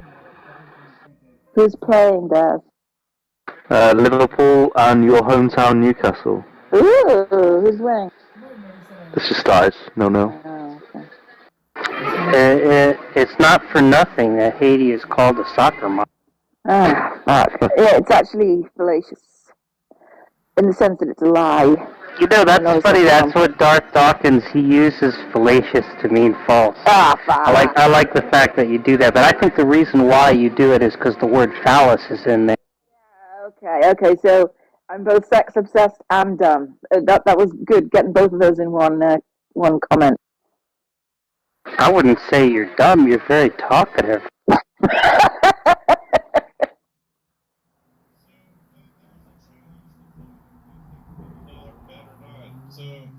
I'll bet you $50, Tom, that you will not take it down. I'd like to think that you could hardly keep your mouth shut, but maybe I shouldn't. Stop! Bazinga! Jack hits the line, he just hit it. So you can be quiet. I saw someone say I'll take the bet. Where did I see it? Jack doesn't know where the line is, so someone else tell him. That's like when John Lee said to Gus, well, you know, maybe there's some things I could maybe say about you, Gus, but I think I'll hold back. No, but you actually said it, so it's not quite as... Yeah. Oh, that's so you're doing that right now? See that, John? See that? How about 75? I think John probably regretted saying that, because Gus, like, mercilessly attacked him about it for weeks. That's true. I like to bring it up.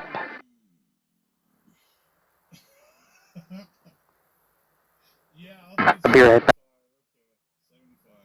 Yes, you no.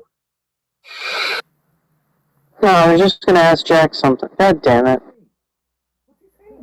If I'm here just to have fun, I don't have to take anything seriously if I just, No, like, Jack is not a master edging the line. Jack has no idea where the line is. Someone has to just tell him, you just hit it.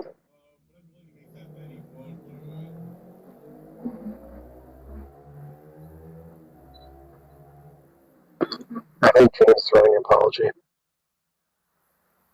We're just gonna have to wait for him to come back. He could be finding the clips. Could be. I'm just kidding, he wrote something in the chat.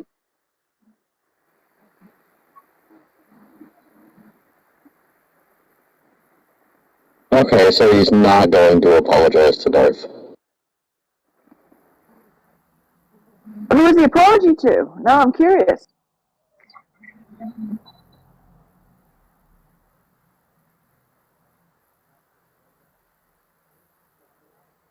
Okay, that was our bad. We mistook him.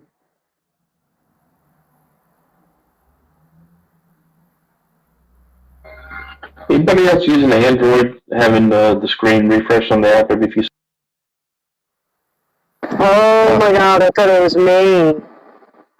Oh, weird. Okay, yeah, so it's not just me. Okay, so it's If you leave and come back in the room 100 times, it's because it's refreshing, and I want it to stop. So I feel like if I close the app, it'll work. Yeah, I tried everything, and I had my hand raised for like quite a while. I didn't know if the mods were seeing me. I didn't know if maybe the app was glitching, and so I was.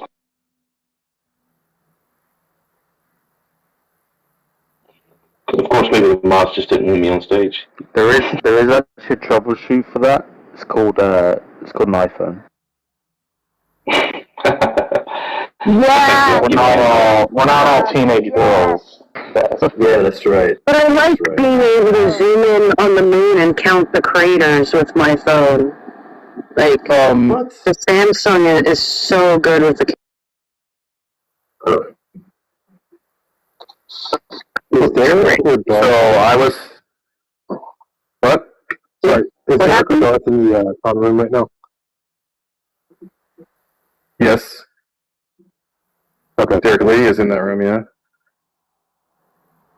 So I just okay. Look, I have obtained audio of Darth and Tom Locke before we started listening. So, and they turned replays off in that room to try and prevent people from obtaining this audio. So now I'm going to play it. I'm not play it. We'll see how much we hit. That hit 12 hours or so. How many Bothan spies died to acquire this information? And I'm going to play it now for you. Give me a break. Yeah, he could be neutral about that, Tom. Did you hear that? Yeah, that's absurd. That's beyond insane. That's wow. I don't know what to say to that, man. Yeah. Where did it, where do they grow these idiots? I mean, wow. He could be neutral as to whether it should be legal or not to kidnap little children. Yeah, it's possible. Okay, yeah, yeah. What's with your profile picture? Why do you care? Okay, I'm asking you a question. What is your profile picture? That's a dude smoking. What are you smoking in the picture? You could just zoom in. Well, I said, what are you smoking in the picture? You could just zoom in. Are you deaf? Okay, I didn't hear what you said. Oh, you didn't.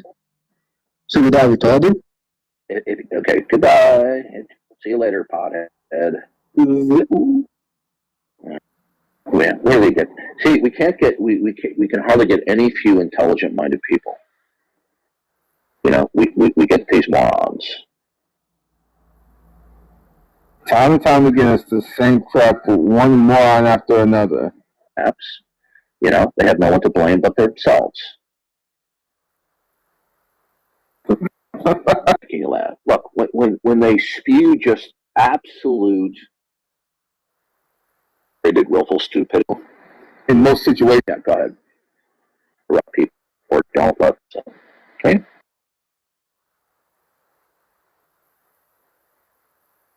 Yeah, if he doesn't like you, fine, but that doesn't mean he has to constantly belabor the issue and attack you in other rooms. Yeah, don't let them finish or interrupt a conversation. Follow from that I have mental problems, that I am a narcissist. Okay? Right? He is trying to grasp at anything as an excuse for his disgusting, slanderous, and defamatory charge of narcissism. Okay?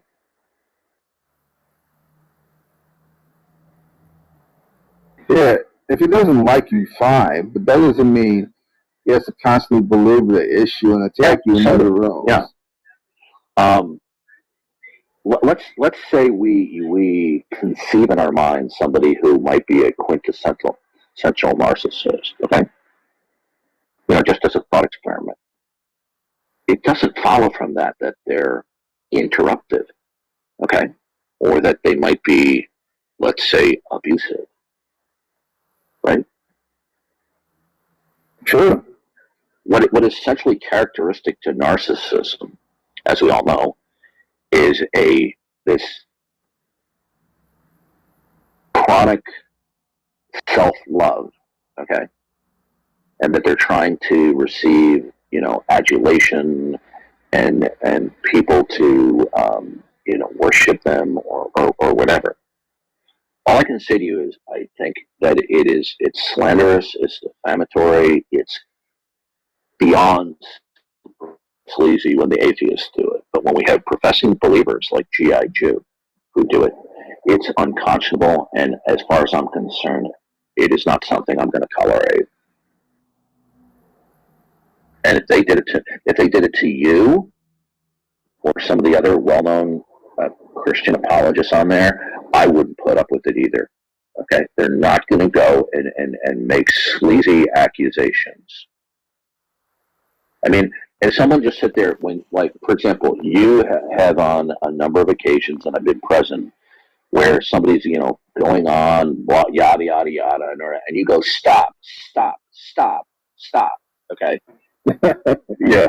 And if somebody came along and accused you being a narcissist because you're exercising moderation, or you're trying to point out that they're rabbit trailing, they're prevaricating, they're obfuscating, and someone's gratuitously, saying you are a narcissist, you have mental and emotional problems, I would a little rear end so fast because I did that to you or some other fellow Christian. I think people unfounded, false, sleazy attacks, and especially attacks of mental illness charges, as disgusting, unless there's actually a legitimate basis for it.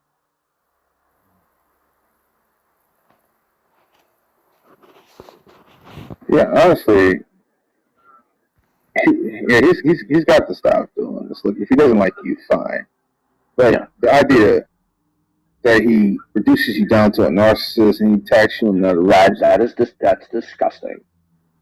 Yeah, it is. It's absolutely super sleazy. It's a lie. This is what. Look, the atheists have been doing this for years, and he's just simply borrowing upon their meme. Okay.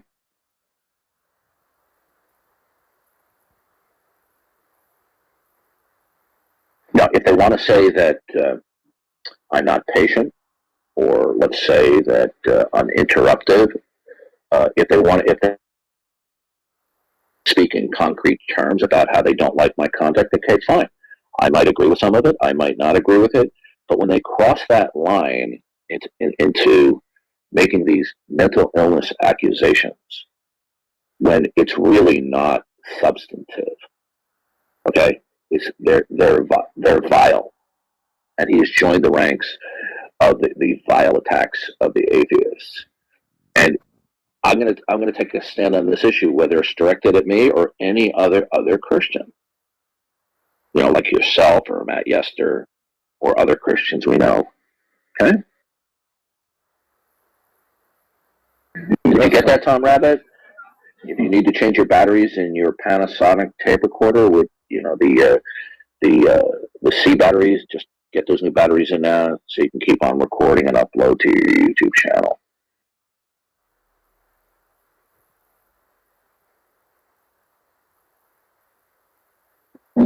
That's hilarious. J. Robin actually told me in another room that he doesn't have a problem with talking with people who engage in chronic stalking, harassing, and engaging in slander and defamation against a fellow Christian, that he's not going to interact with them. I mean, yeah. So, you know what? It shows me you have no standards when you do that. Welcome to the room, Irfan. What would you like to say? Yeah. You have to unmute you. Yeah, go ahead. So I just wanted to know the basic essence of the room.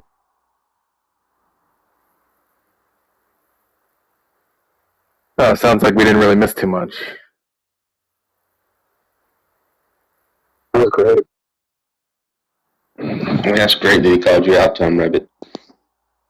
Yeah, that's another outro he gave me. Fucking rent free. Exactly. I think what went on there is he reflected on the conversation. He's like, "Fuck, Tom's gonna get that. I need to get ahead of this." He wants Tom. He wants Tom to broadcast it, right? That's what that was. No, it's like Let's put this on YouTube. He wants it. He wants it on. He wants his message out. No, he doesn't want that on YouTube. I Yeah. think he does. He definitely doesn't want that on YouTube. It's more like, oh well, they're probably recording them. You know what? Well, no, I want them to. I don't care. I don't That's know. exactly why I said, hey. When he said all that shit about praise, I got the impression he wanted it out there. He wanted it out in the world. That's his position. I think he does do that. Well, he slipped up and he realized he was being earnest with Tone Loc, so he had to fucking like buck up and tighten his belt a little bit. But Tom, If he really didn't want these conversations broadcast, he would just always have like private rooms and like kick everyone out that he didn't. that wouldn't be the supply. That's what I'm saying. He wants it out there. Yeah, but he wants to say it publicly, but he doesn't want it like recorded and used against him. Yeah, he has conflicting desires. I think you've keyed on to one of his desires, but he has conflicting desires. He hates that it's you, right? Obviously. But sometimes I think, like when he did the decree, I think he was happy that everyone heard it. Oh yeah, for sure.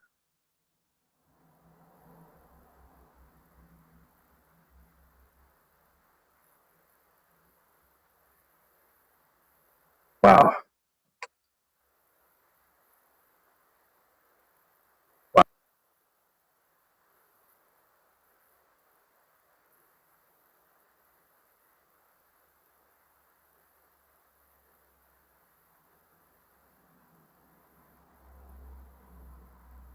Unbelievable. Maybe we could get Jay Robin to comment on it publicly, but I don't think Jay Robin's that dumb. I'll ping him again. Well, they had some things to say afterwards. I mean, there's always some sort of pillow talk in the room. Yeah. And Yeah, but I think an atheist was like, stuck a mic in his face and was like, Jay Robin comments on Darth Block, and Jay Robin would just not respond. Because Jay Robin's not like as dumb as praise, say. Well, I don't know about that. Well, we could try it. I just don't think he would entertain it. It's funny how they all He's turn on more him. disciplined. I'd have never thought Jay Robin would have turned on him.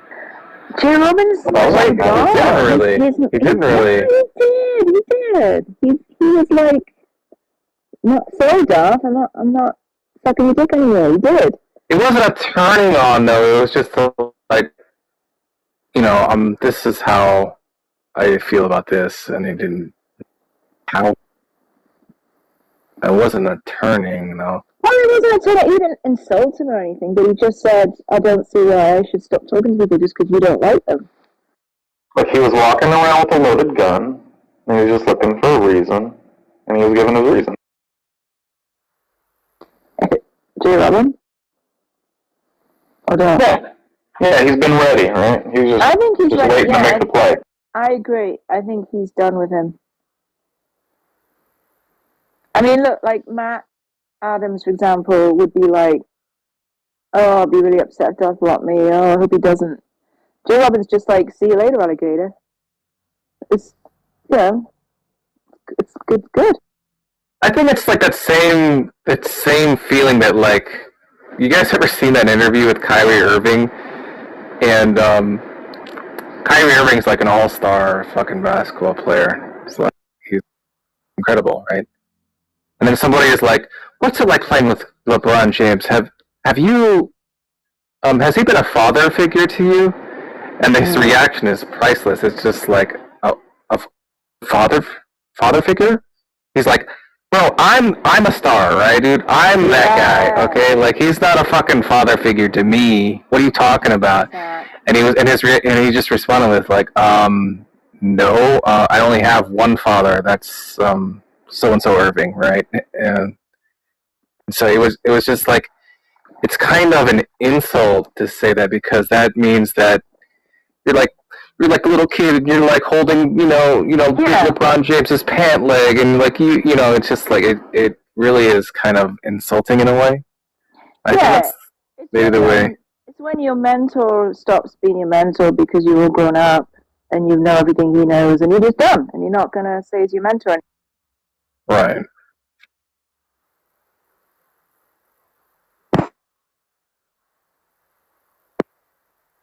Incredible. Really incredible stuff. And J. Robbins had years of every time people talk to him, they ask him about Darth, and he's sick of it. He wants people to ask him about J. Robin.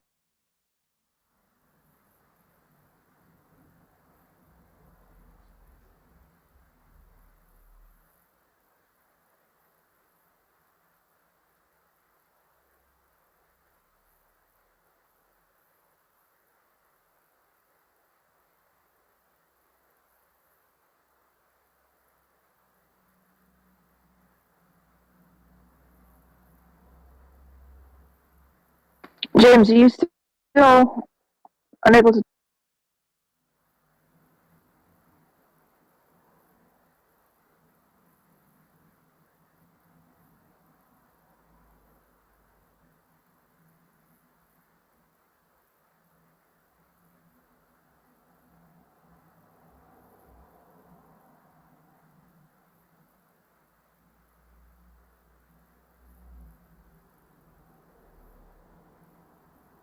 Okay.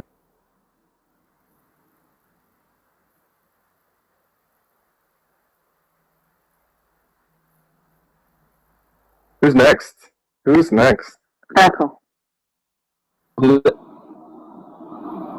Echo. Tom Locke, I think, will bend the knee. From what he was saying about GI, I think he's gonna come see. What happened to that other guy that was? Oh my gosh, I can't remember his name. Redefine? Talking about Theo, water, that guy? Yeah. Oh No, it was that guy that Tom caught acting like J Mike that one time. Enlighten is a total bull sucker. There's no way he'll stand up for himself. Oh, okay. I'm sorry, I said that wrong. It's that guy that Tom caught lying, that Christian who was caught lying blatantly. Oh, Tim Nauergus. He was actually in one of the room. He was actually in that room. I think he's a bull sucker too. He doesn't say anything anymore. He's very aware that he's been caught. And Darth lied about the same thing. I just played that. He said he never said anything about work boots, and that's the one thing that he did say. So I mean, they're just absolutely a fucking joke at this point. Yeah, I think Tim No Regrets lied about sunscreen. He said that wasn't him. He said he never said that. Yeah. And Darth said he never said the work boots thing. Yeah, so that's incredible. No one made any of those jokes. Like, no one. They were all just someone. Fucking embarrassing, man.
Tom, I'm completely obsessed with Raised by Wolves. Good call. Love it. Can't get enough of it.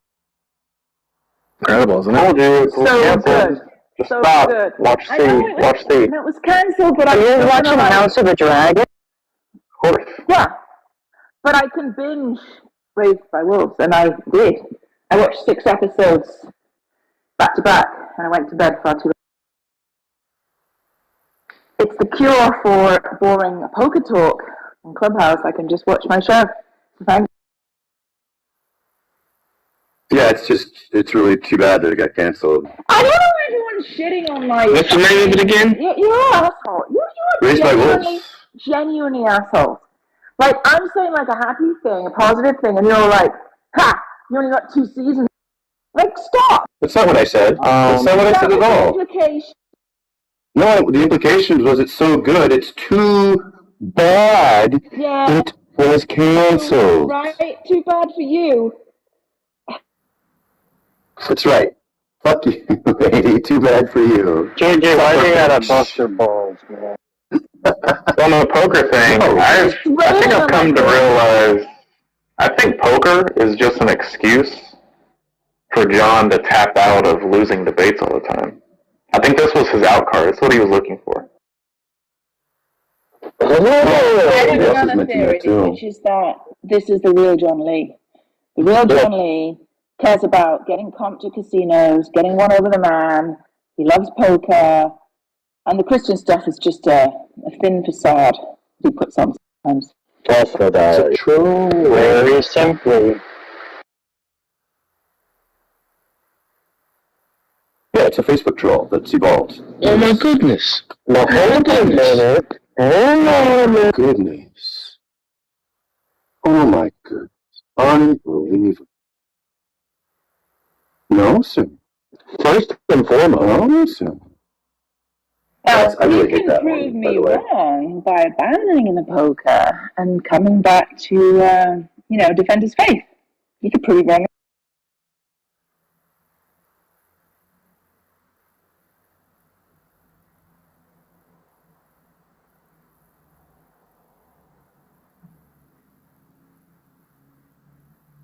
First and foremost.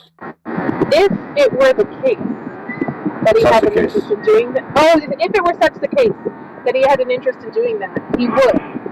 But he doesn't want to do it. You know, conservatives have a bad rap for conspiracy theories. I find it quite the opposite. This is not a conspiracy theory. It's just about you. This is one person. Oof. That doesn't qualify for a conspiracy, John. You do know the definition of a conspiracy, right? Nope.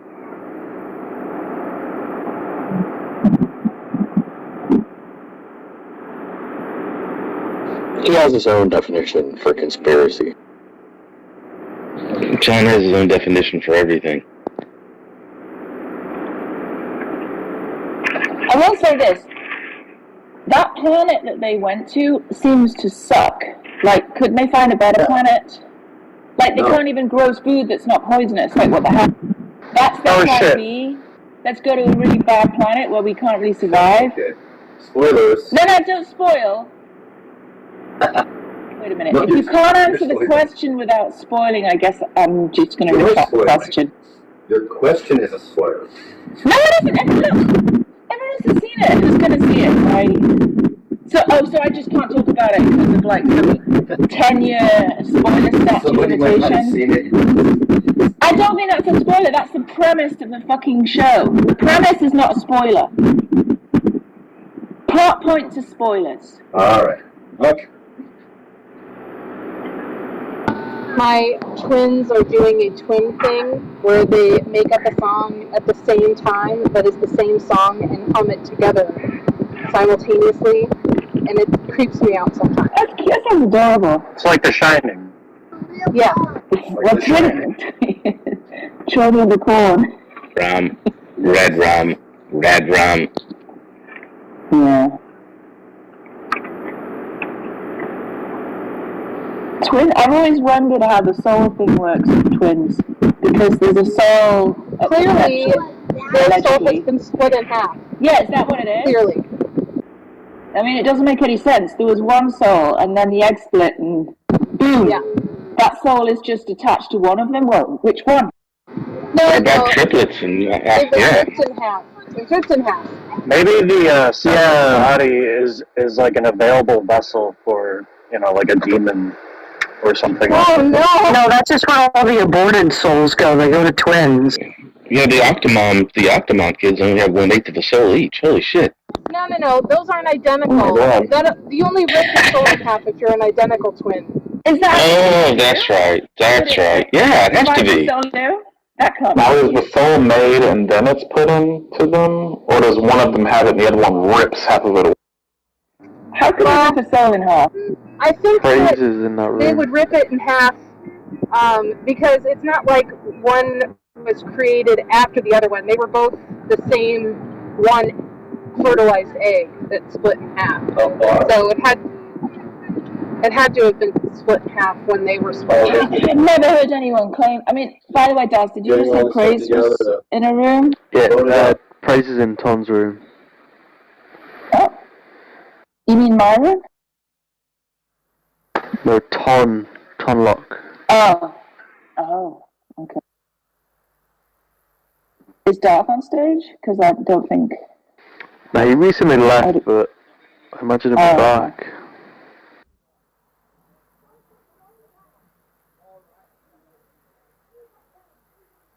Let's see if Praise has the balls to come in our room. That's what I want to know. After he trashed us. Shooting the messenger. Well, Hayden, you're a woman, so just ping him. I don't know if he follows.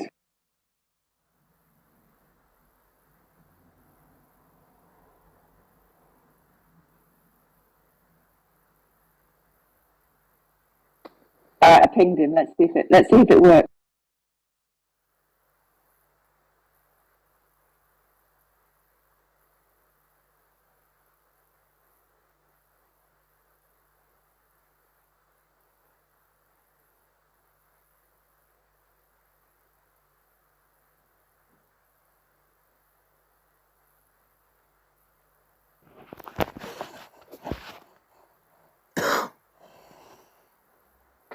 By the way, it's Wednesday. Can we talk about House of the Dragon with spoilers?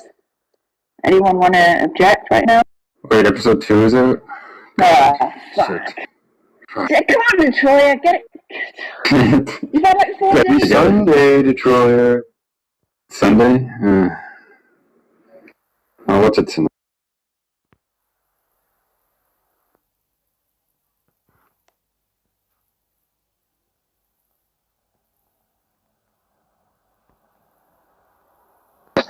Do a live stream there, and like maybe I'd be in between the people coming up to talk, which I'm assuming people will, but do still have a live stream and talking. So I don't know if you'd be interested, any of you guys be interested in like hopping on and be giving me something to do and talk to until like. So let me know if anybody's interested in that. I'll let y'all know.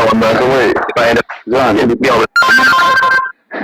Are you trying to do it like the Steven Crowder signed, or are you trying to do it like Mark Dice, or what were you trying to go for? No, if I do this weekend, it'll be more Crowder. Although I am planning on doing some Mark Dice stuff too. Okay, cool. Like during the day, one thing I'm doing is, because like it's Labor Day weekend, right? And Nashville gets a ridiculous amount of tourists. So I'm thinking it might be good to do a test. But like I went, I don't know if you guys saw my stream I did, like last week sometime. But I went and tested out using my phone as a 5G hotspot, and I was able to get like 70 megabits per second upload on my laptop using my phone as a hotspot. And that is ridiculously fast for a hotspot Wi-Fi, bro. I agree. So when I tested it on, I'm like, holy crap! I could totally, because initially I've been working on like getting things set up to record and then upload stuff, and then when I was able to get those kinds of that kind of upload speed, I was like, holy crap, man! Like I could legit set up a booth and do all this kind of stuff, and instead of recording it, I could stream this live, you know, and I think that would get a lot of attention, you know. And saw some good viewership, and I was thinking about, like, okay, obviously, at least initially, there's not going to be immediately, well, I mean, sometimes, I would imagine there might be people who show up immediately and start talking about it, but there's probably going to be some dead spots, between folks being willing to engage on camera and everything. So I was thinking, like, how would be a good way to kind of fill the air? I mean, obviously I can talk for a while, but at the same time, it would be fun to have folks hop in, talk about the topic, and then when people come up live, shift over to having to talk with the person in real time. Man, I remember when like 60, 70 megabits hardwire was fast. Now you can seamlessly do that wireless now. Oh, dude, okay. So that's what I was getting. Actually, when it was just my phone, I got 170 megabits per second upload just on my phone. When I was connecting it dropped down. But I got the most downloads I got was 429 megabits per second download, which is freaking nuts. The highest it's funny how it's like you never know how fast it is until you actually have it. It's like if you always use like let me see, 3 megabits download speed and upload speed, let's say 1.5 megabytes per second, and you're like, oh yeah, it's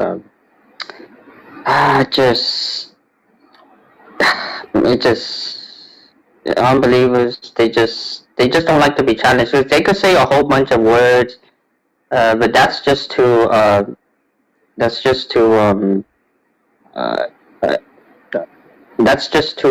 what's that word, neutralize the progress. Like, cause when you challenge them, it's like they'll say history or this, and then people don't challenge some of that. So you have to challenge on. So what do you mean? What are you talking about? History? And like, cause they'll say all these words to just keep you off focus or focus on another direction. But this is just a tactic, and see, I'm super sharp. I'm super focused. I don't like anything because they're just banking on you to focus and misdirection, and then they'll start getting you to doubt and that stuff. It's purposeful, deceptive, and it's not like someone who doesn't know and it's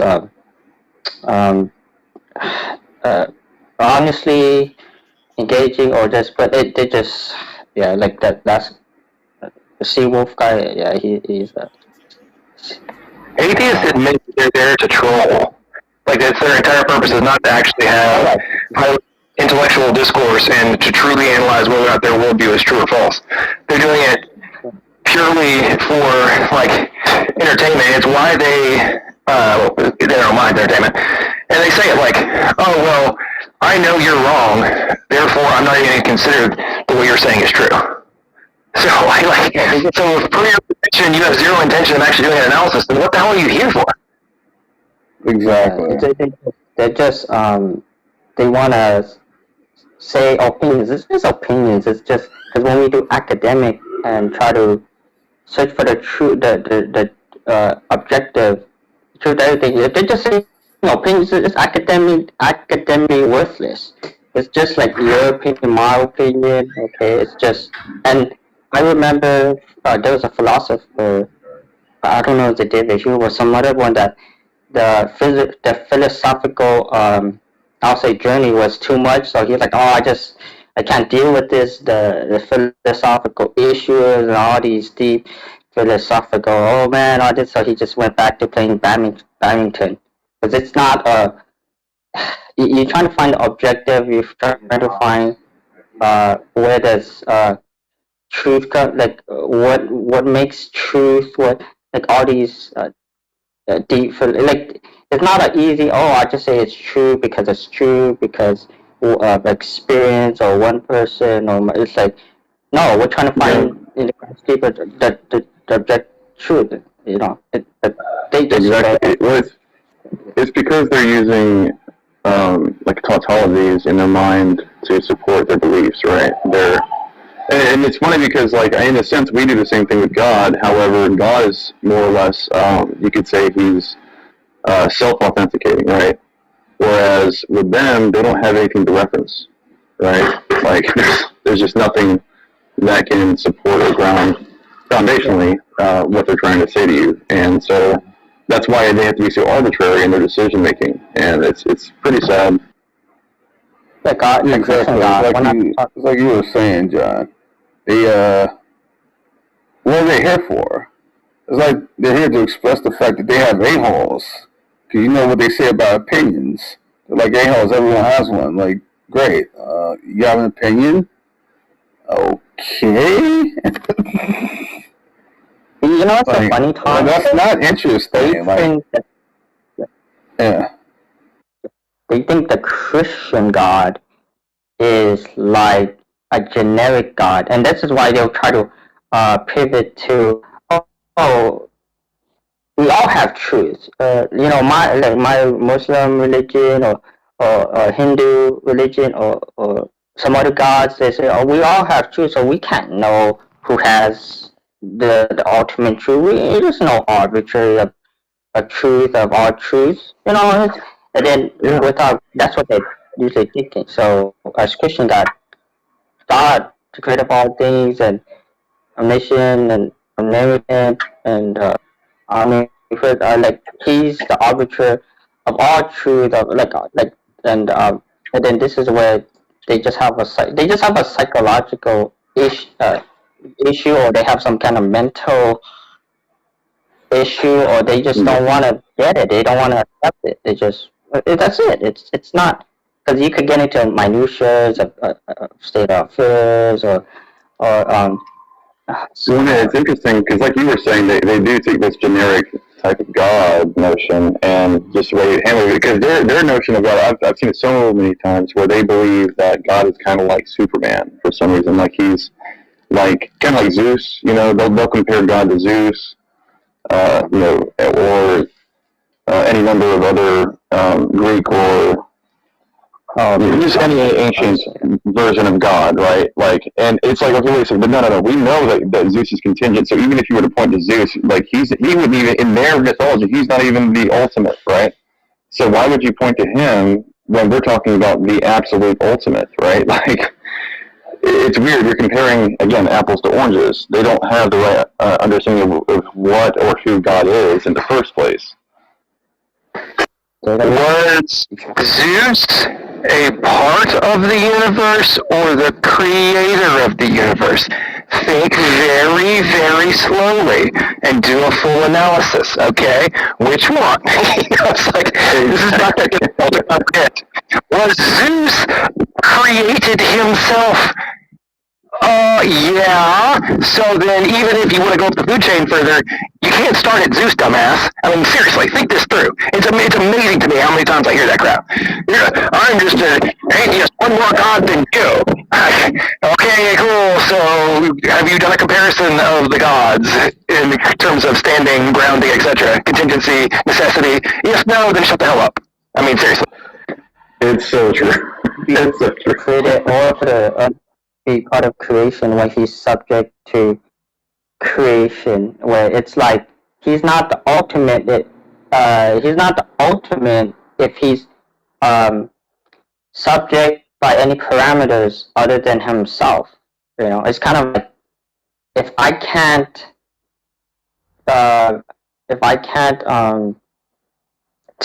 if nothing is subject to me and I'm subject to parameters of, let's say, the like creation, the created order, then I'm not ultimate, because I'm lacking attributes that I'm lacking attributes that will let me not be subject to any parameters. You're like I'm limited. Yeah. Means possessing aseity. Absolute independence, not conditioned by anything. Ultimate absolute aseity. Stuff is good. I don't know how John really feels. I don't think he told us how he really feels. So. Well, you know, sometimes I just can't keep my feelings under control because, you know, I just feel so emotionally driven by my subjective position, my subjective objective opinion, as good old G-Man says. That cracks me up every time. You're talking about having subjective objective opinion. Always gets me. What was that? Again, or is it so fast? Subjective. And say that he makes fun of atheists. And he's like, here we go again with your subjective objective opinion. Oh, yeah. Well, they always just say, well, it's subjective. It's subjective state of affairs. You stipulated a subjective opinion. Blah. I mean, but it's not an objective prescription or anything like that. So they always equivocate on objective. They're just other subjective. This is why I make up a whole joke mental conditions, because even though I'm being quasi humorous with the atheist Fantasyland projection complex, I'm actually describing what we observe in their actions. No, the vast majority of atheists do suffer from AFLPC. This is a fact. And same thing with Droid C, desperate rejection of intelligent design condition. It may not be a real quote-unquote mental condition, but it is a direct description of what we observe. Yeah. Thank you, Matt, because you always made me. Because I was thinking of was it Kant? Because something about you perceive it, so everything else is like an illusion. So I don't know what's from. No, it's not an illusion. It's just all you can deal with is the mere appearance of things. You cannot know a thing in and of itself. The way things appear aren't the way they really are. Yeah. Because you have limited access only to the phenomenal aspect of reality, not the numinal. So you say you can't know the way things really are. You only have the mere appearance of things. Yeah, just the appearance. Yeah, it appears that way, but but it's not really. Yeah. So even in the Bible, it talks about how we're only able to see in the physical, right? But there's obviously a spiritual realm, so we can't even really see what things are apart from that, right? So we're not actually seeing the full reality. However, I agree with you. Yeah. That overall, we get to see some portion of it, right? So. Well, I mean, what's Clark saying? You can't know anything in the numeral realm where you put God, the self. You can know things in and of itself there. So you only have the mere appearance. But on the Bible, we're a realist, even though we have limited perspective, and we have finite revelation from God, not exhaustive. That's not saying we can't know truly what God has instantiated, so we can have dominion. I mean, have that mandate, of course. That makes no sense if we're just deal with the mere appearance of things. We're just talking about that you can sufficiently navigate through life, and it's not an illusion. It's not you're dealing with the mere appearance of things. It's not saying you can't have optical illusions or something like that, and fun little tricks or something like that. We're just saying on a grand scale, our senses are infallible, but they're nonetheless incorrigible. So. I remember Bronson was he gave an example, and that's why I try to be okay, so you perceive it. It's not, let's see, it's not it appears to be real, but it's not real. It's real because your sense. No, but you are that realist, and I think that's fine, because God's instantiated universe by which the way things appear are the way they actually are. That's fine. On a pretty much grand scale of things. Not saying there's those instances where you can have your senses play tricks on you or something like that, optical illusions or sleight of hand or something like that. Where there's those clever sort of things that we get creative with. But if you're just dealing with mere sense experience, on a non-Christian scale, where you're not accounting for even how the distinct random occurrences of events actually tie together. You see a coin lay on the floor, it's just, when you first encounter that object, if you say you never encountered it before, it's just, you see it, it's flat. You don't know it has two sides, But when you flip it over or whatever, I mean, what correlates all the events together? To say that actually defines what the object is. I mean, if they're really loose and disjointed, what provides the unity and coherence of the distinct events? Otherwise you just got random snapshots that just really do not correlate with each other whatsoever. I mean, that's being strictly analytical. They're just saying, look, if you believe the mind's top velocity, it just takes in random event. Well, how are you getting any coherence or unification of it? It's just seven theories signifying nothing. I mean, I don't know if it really operates that way, but that's why philosophers, or some people think philosophers that dive into this stuff are like completely lost their minds. Like, why are you analyzing this? Well, they're like, well, perfect Christianity, how are we actually going to ground this on strictly autonomous lines and provide a worldview that actually grounds itself without being driven to skepticism, Yeah, that's good now what you said, because What's going to down the brass tacks of this stuff? That's what people, postulate realism, whatever, along autonomous lines, wanted to try and ground it, and then it led to real tough, insurmountable problems. It was just a failed project, Right. Shows that they have capital that they're borrowing from to rely on, but they have no way to justify it. So. Yeah, you're right. Exactly. And going back to the Bible again, as far as I'm aware, hang on. Bible. Yeah. Well, I was watching Bonson's they put final sermon or something on YouTube, and he brought up Philippians 1 something to live. How do you say? To live something Christ. To die is gain, and I was like, it's very very bittersweet, because it's like you live, is it in Christ or something? I don't know. Yeah, but it's Christ, it dies gain. I think it was one of this. Right off the top of my head. Yeah. Sorry. Okay. So yeah, I dropped something there.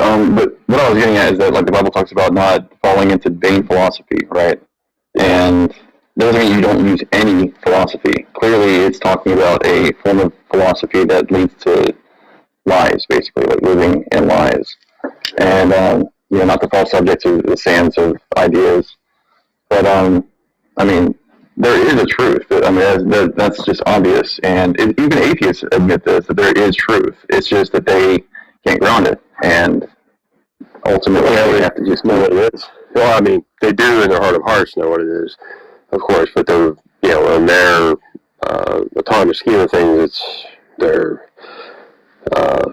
epistemology tanks that won't be able to attain it, or that maybe never will, or we're still waiting, but there must be absolute truth, but it's just unclaimed, it's just an unclaimed vain notion, just a mere formal claim that there is truth, but there's no content to it, I like how Boston said, it's unargued. It's unargued. Yeah. Well, I mean, I have your worldview layout, your epistemology is going to tank and bottleneck, then you're never going to attain it anyway.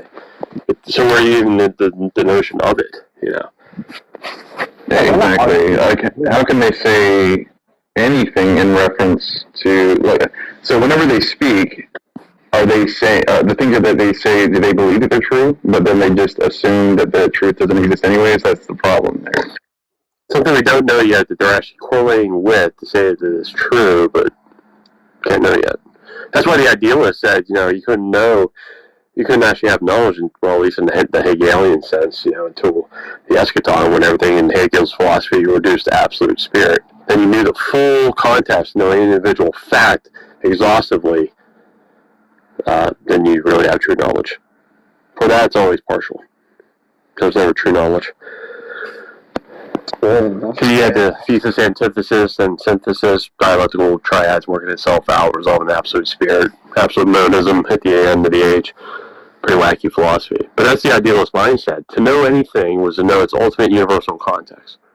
To truly know it. You have to know that fact, and it's exhausting. Doesn't that mean that you would have to be God, though, right, in that respect, if that was true? Yeah. That's what his was. In his philosophy, everything was resolved in the absolute spirit. Is the world coming to epistemic self-consciousness. Absolute unconditional truth. In and of itself. So all like part of the hive mind, so to speak, It almost sounds like solipsism. It's so crazy. Well, he starts out with a many. He doesn't account for that plurality. It's just you get all the diversity is on its way out. Unity is on its way in. Absolute unity. Yeah. Yeah, I guess that it affected his politics too, yeah. because you know it was like idolized. Like his philosophy was like the main philosophy endorsed by the King of Prussia or something. Like, you know, the Prussians were all that, you know. And but he gave a localized government, not a universal government. That kind of goes contrary to his philosophy. But anyway, on that issue, it was. Oh well, let me reset before that. I actually lost my train of thought on that. I'm not sure what I was going to say on that. In his philosophy, the dialectical triad's working itself out, so everyone was part of the universal mind. They're in the process because everything's in development. You got this Hegelian, like neo-Aristotelian mindset, because even Aristotle had this development, or the form was immanent and dynamic. So it's sort of like this inner telos is built in, where you got the acorn to an oak tree sort of thing, or seed to bud to blossom. It's everything's in development, working itself out. You got the neo-Hegelian, or people coming after like Marx and Darwin. They're just taking different themes on that same motif, but they got that from Hegel, and but that's his sort of all of this individual mind working itself out to absolute spirit, and what you call God, and everything else was subsumed under that philosophy. Even Christianity was a low-level dialectic working itself out in Hegel's philosophy. It's very, very sub-level. Pretty humble guy, this Hegel guy, but he never finished the project anyway, but that was at least his main themes, So even though idealistic standards, he doesn't exhaustively prove his point, so. But, the issue was that affected his ethic, because the particular individual was merely an organ of the true individual, the state. So if you want your true individuality expressed, it's actually realized in the state, not your individuality. The individual particular person is merely an organ of the true individual, the state. That's where you get that bent, man. Because why? Unity is more important than diversity. So you're being consistent, right? See where you get that bent, and that's going to skew your ethic. So if your metaphysics, you're going to be true to your metaphysic, that's going to impact your ethic. You want to be consistent. So you want to be consistent, you want to be inconsistent. But if you find that absurd upon your ethic, and that's absurd and false, then what does that say about your metaphysic? It's also false. Because that which implies that which is false is also false. So, yeah, it sounds like he's a communist. Yeah, you're going to have all the guys coming. You're going to have Marx coming after him. Then you got, Stalin, all these other communist guys going beyond Marx even. And some stuff was attributed to Marx that Marx didn't believe. And they would just have their own spin on them and use him as like a launching point for their own wacky ideas. So, but Marx is wacky of himself. Some people just took it to like the next level. Yeah. That's where that mindset stems from now. Well, Thomas thought you get these really skewed ideas. They're done against God. Well, I mean, in a sense, that's also where like this pro-abortion notion came from. I mean, there's just so much that goes into that. Like, because, okay, so like, they're always going to make it seem like it's for the good of humanity, right? That we allow these women to do these things because freedom of choice is like the ultimate, human ascended point, right? Unitarianism, the greatest good, I guess for the greatest amount of people, Unitarianism. Well, for the ones that you're securing their physical benefits, but they're not doing that for the babies. So they have a very exactly what I agree. But it's really a little bit of flavor sprinkled utilitarians for those who get to survive, and or the ones that weren't aborted. And then what you have there, or just even usurping that, is just radical existentialism. You don't have a nature, you don't have an essence, you merely exist, and you define your essence, nature. And I guess you get to describe that to other people in your own view of what you describe them to be, but they get to find their own nature anyway, or their own essence. Existentialism, existence precedes essence. You just sort of thrust into the world, and no predefined context, not by God, not your parents, not the government, nothing. No context. You're just radically free, just thrust into the world. You have this, have you seen that, free and don't know what to do, Have you seen that video called 2 + 2 = 5? No. It's basically like a reenactment of the 1984 George Orwell. But it's like this little kid, you know, he's in a classroom after getting to school that morning. The teacher exclaims that you know, essentially they're gonna be teaching the curriculum, and that they all have to follow through with it, and there will be consequences for those that don't, you know, choose to do so. And the first thing that she does is she walks up to the board and she writes 2 + 2 is 4. 5, right? And so he sees it, and he's like, I guess, one of the whiz kids in the classroom, right? And so he's like, he raises his hand, and then he like explains to her, "Hey, that's wrong." And she's like, "What?" And then he said, 2 + 2 is 4, and he explains it to her, like, showing his fingers. And he's a cute little kid. He's like maybe like 8 years old or something like that. But you know, of course, she's like, come to the board, right? And so she comes, you know, has him go over there, and she says, "Write 2 + 2 = 5." And of course, he doesn't want to do it, and he tries to explain to the classroom, like, "No, they're wrong. Don't do this." Like, you know. But the more that happened, the more there was like this group of like, I guess, I don't want to call them executioners, but they were basically like that. These kids that were like much older than him that had these like armbands on, and they come in and they with the threat of force, right? Yeah. Eventually they just remove the kid, and he gets put in this like black box, and you're like, oh my gosh, this is essentially what's going to happen here in the future if you're looking at the way that they're acting with some of this stuff. Well, sure. Yeah, I recommend learning what to think, not how to think. You know. Right. Exactly. Right. Yeah. It's true. Yeah, that's the thing when you even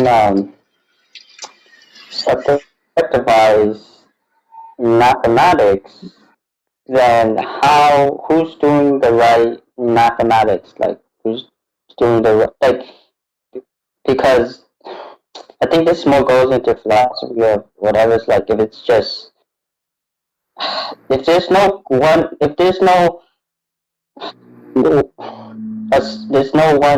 less objective science that to use it to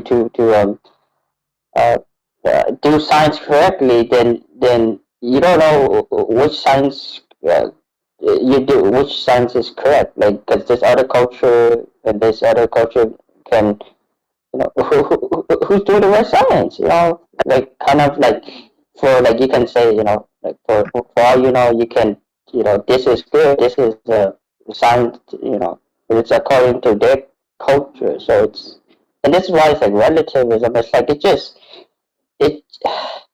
you know, everything's relative, everything's subjectivized, truth is, everything is now, and this is why people are so confused, even with, like, just say whether it's a woman or a man, like, you know, if we don't have this like arbiter of truth, like for non-believers, like, they don't know it. I don't know, I just feel that's, so truth is person relative. Their truth causes the truth of someone else, or they're just their opinions. There's no objective arbiter between the warring opinions. It just comes down to power players there. You have epistemological and moral anarchy, or you take the opposite wing of that and just say, well, you just better get along with the despots and bow the knee. It's just about might makes right. Who has the bigger gun? Yeah, of course, epistemologically or morally, you know, or just, you know, morals are out the window there. It's strictly, hey, we have this way of thinking, we either conform, or we just got, you know, chaos there. But how do you know the right standard? Well, morals are out the window. They're down the power place. You can't even apply any morality to their theory of knowledge to say they're in the right or the wrong. It's just who has the power. And I think now, like, these guys, like, because they want to remove, like, kind of religion as it's like the bad things. Like, no, it's like, it's at least, you know, with religion, it always try to make it dirty and just, you know, evil. But no, without, you know, religion, it's like there would be no there's no the God's hand wouldn't be on how, you know, wicked we can be, you know, like there want to be how should I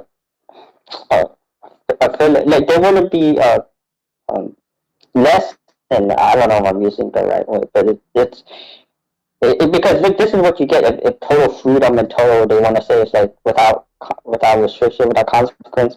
Back then it's like Hitler time now, stop like those people. No, I can't imagine that. That's what you will have. That's true freedom. That's not like anything's holding you back. Not to like it's just. So today we have like a problem, not the solution. There's no solution to that. There's no solution to that. You're just gonna have endless suffering, torment, and it's just totally meaningless. Consequentialism is very useful. I don't believe that it actually is like the end all be all, but they have a view on the. Well, the point is, if they're just on a subjective worldview, it's going to induce a skepticism that consequence necessarily follows. Exactly. Well, I mean, what he was saying before would be, it's basically like the anarchy, like notion, you know, of you can do whatever you want. If that is something that they really want to hold to, then you really do have to let all things are allowable, right? That includes like raping of children and babies, right? That includes different folks. Yeah. They take right, exactly. Hold him back. It's like religious holding him back. It's like no, he just didn't want to, you know, be obedient and to Christ. Like they always they take Hitler as he's a Christian. No, he wasn't. Like he didn't even follow a prescription of God. You know, the Christian guy. He just took it to his own hand and be like, you know, he's the Führer. I don't know how to say it. Like he's made himself an image. Like you know, people idolize him as God. You know. The little kids, like the, you know, I was like, man, Hitler with the big prop, like, you know, worship me, not worship like religion. I mean, it just, man, I can't imagine being at that time. Let me give you an example of like how bad it is in some places. You know Rabbi Zacharias, you guys heard of that guy before? Oh yeah. So before he passed away, I was listening to a couple of his lectures, and obviously he's not a good man. He did some bad things when he was alive, and so I'm not using him as like a moral arbiter or anything like that. But he gave an example of what happened when he went back to his hometown in India, right? He said he was walking down the street, just regular daytime street, right? And he literally saw a man raping a baby. Okay, like this was permissible in India. Right? Like, it literally is no bars hold, okay? So, they have to be able to digest the depth of what they're trying to advocate for. If we can sell them on that, I think that will help a lot in bringing people that are non-believers back to understanding and faith. Like, that's what I think is one of the biggest issues. Yeah, when you said that, Pagan, because I used to see it like I used to see it like oh, that's not bad, like it's whatever, you know. It was like